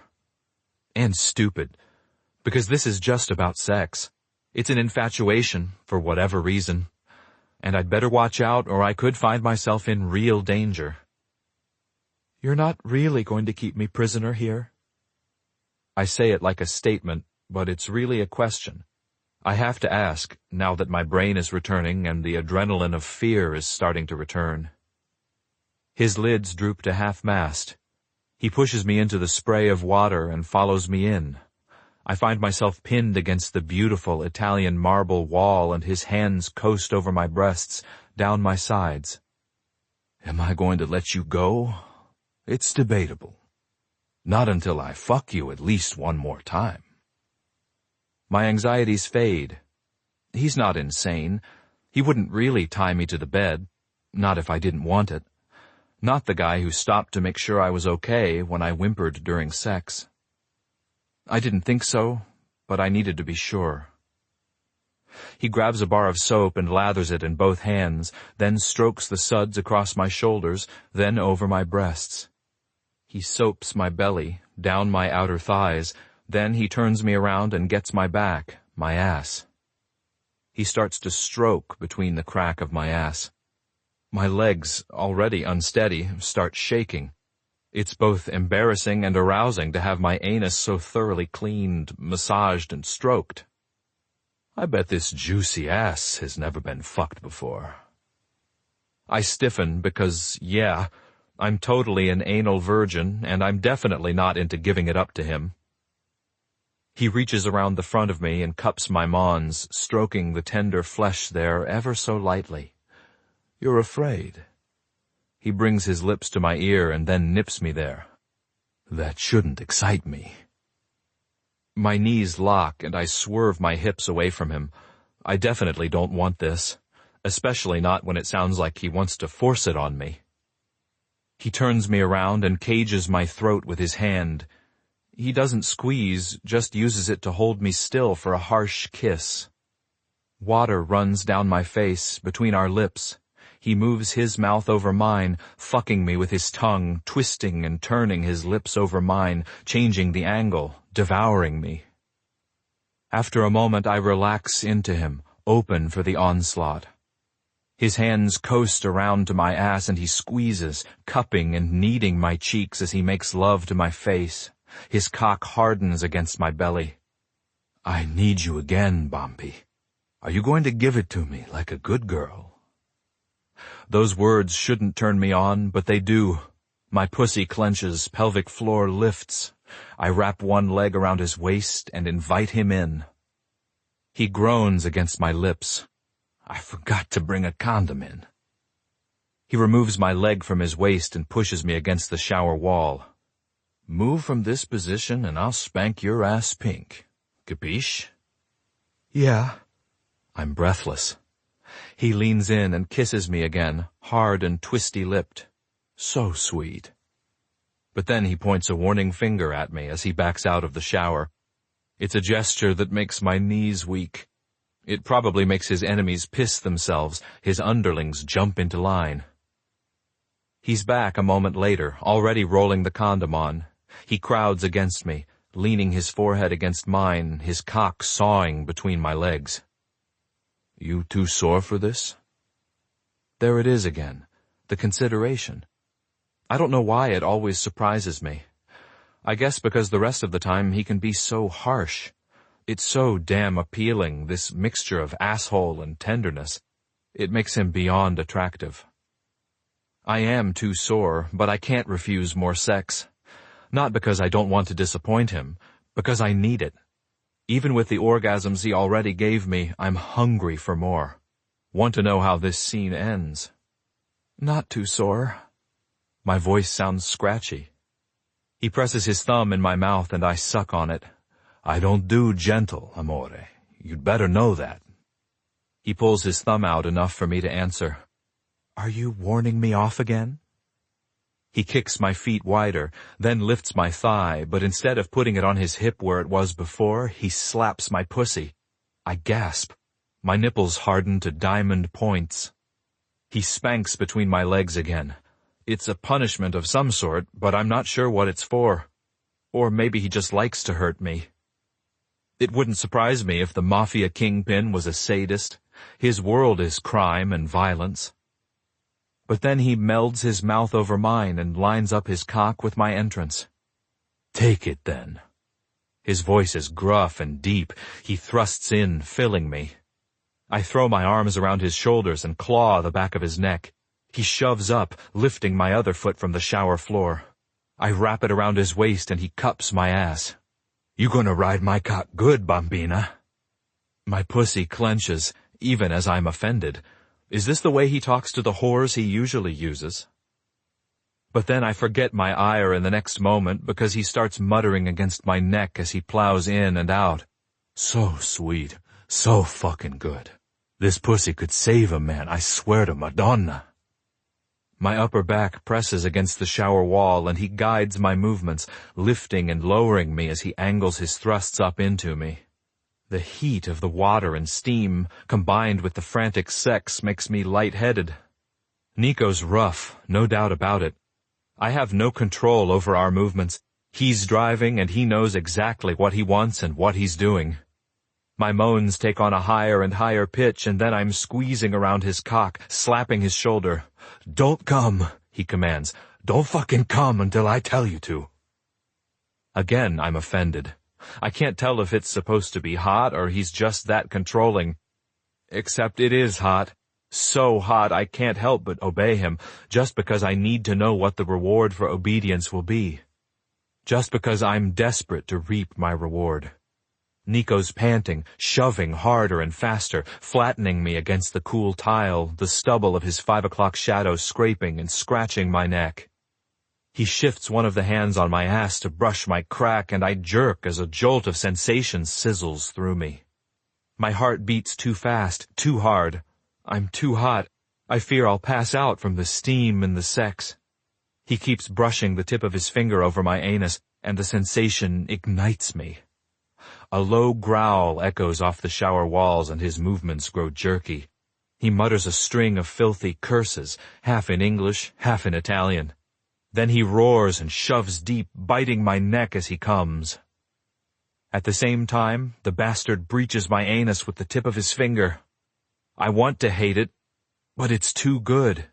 The sensation in my ass is awful and incredible. I go off like a shotgun, coming around his thick cock as his finger eases in a gentle pumping motion. I choke on a strangled cry, my inner thighs squeezing hard enough to break his hips as my spasming channel milks his cock for any last fluid remaining. And when it stops, I'm wrecked. A low sob comes from my throat. Tears sting my eyes, but it's only from the release, from the incredible, life-changing, orgasmic release. Taccone croons something in Italian and turns off the water. He carries me out of the luxury shower and drapes a towel around my wet back. I hardly register what's happening. My body's gone limp and my mind hasn't returned from my trip to outer space.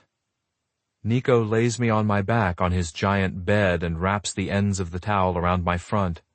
Then he flops down beside me. Before my brain clears of the fog stirring, his snores cut through the room. I guess good sex is always the cure for insomnia.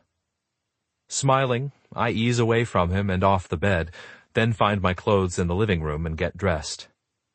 I didn't finish dusting, but I skip it. I'm pretty sure he won't report me. Actually, maybe he'll punish me for it. And that thought has me smiling even wider. I push my housekeeping cart out. Tony, his beefy bodyguard, is coming off the elevator headed toward Nico's room. "Is Mr. Taccone in there?" he asks. "Yes, but he's sleeping."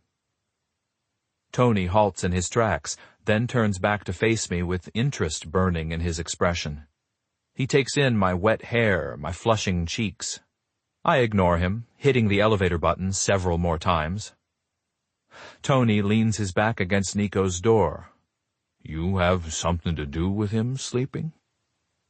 I shrug, but can't stop the smile playing around my lips. "Maybe." Tony shakes his head.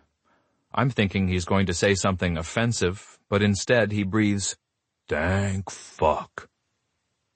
The elevator dings and the doors slide open. I escape inside with my cart, eager to call Corey and tell her everything. Chapter 7. Nico.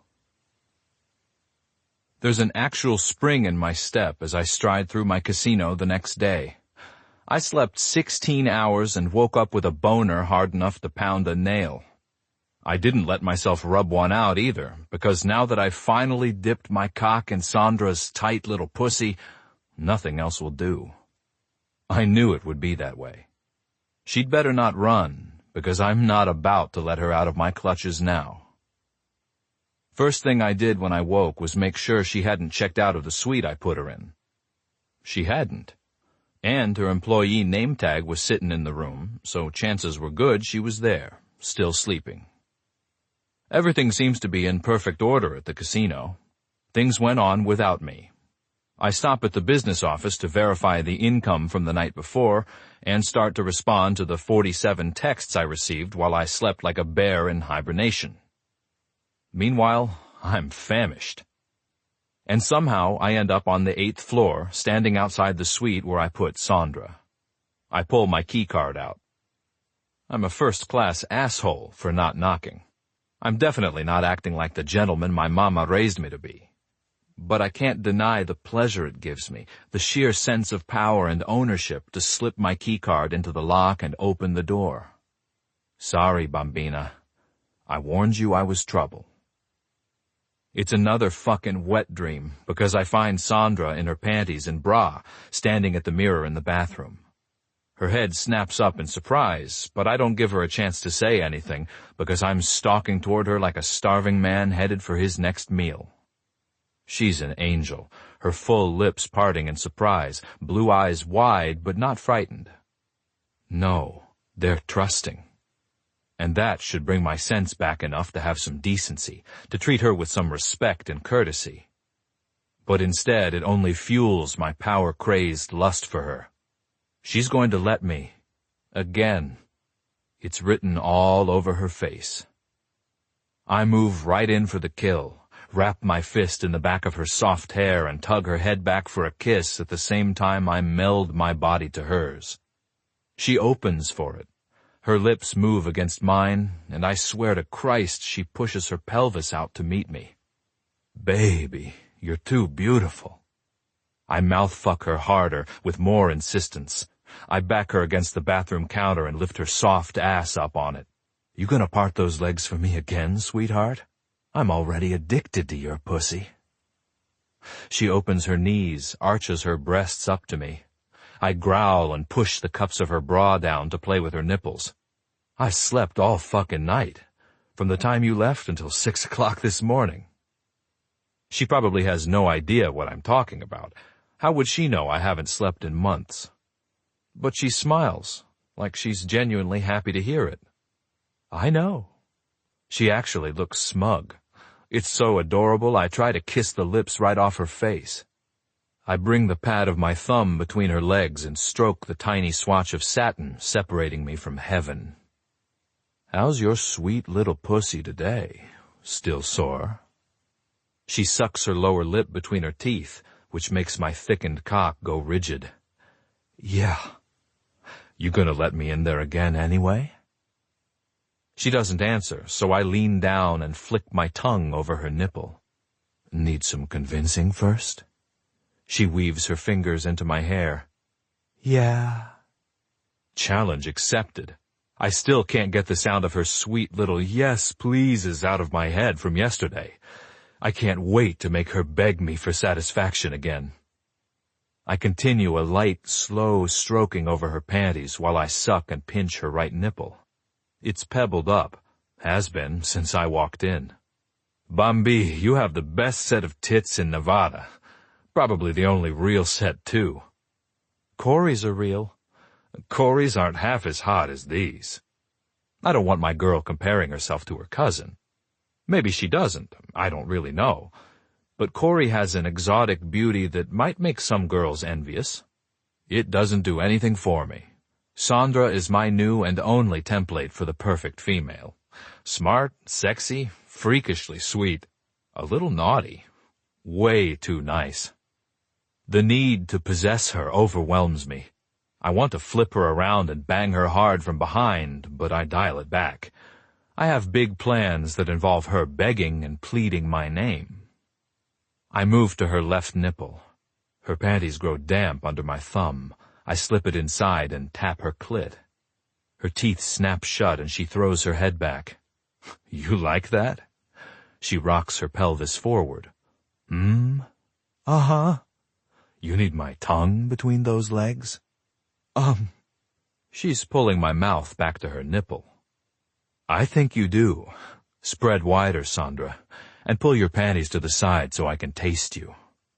Her knees snap open and she pulls the panties away. I swear to Christ, I never thought I'd find myself on my knees for any girl.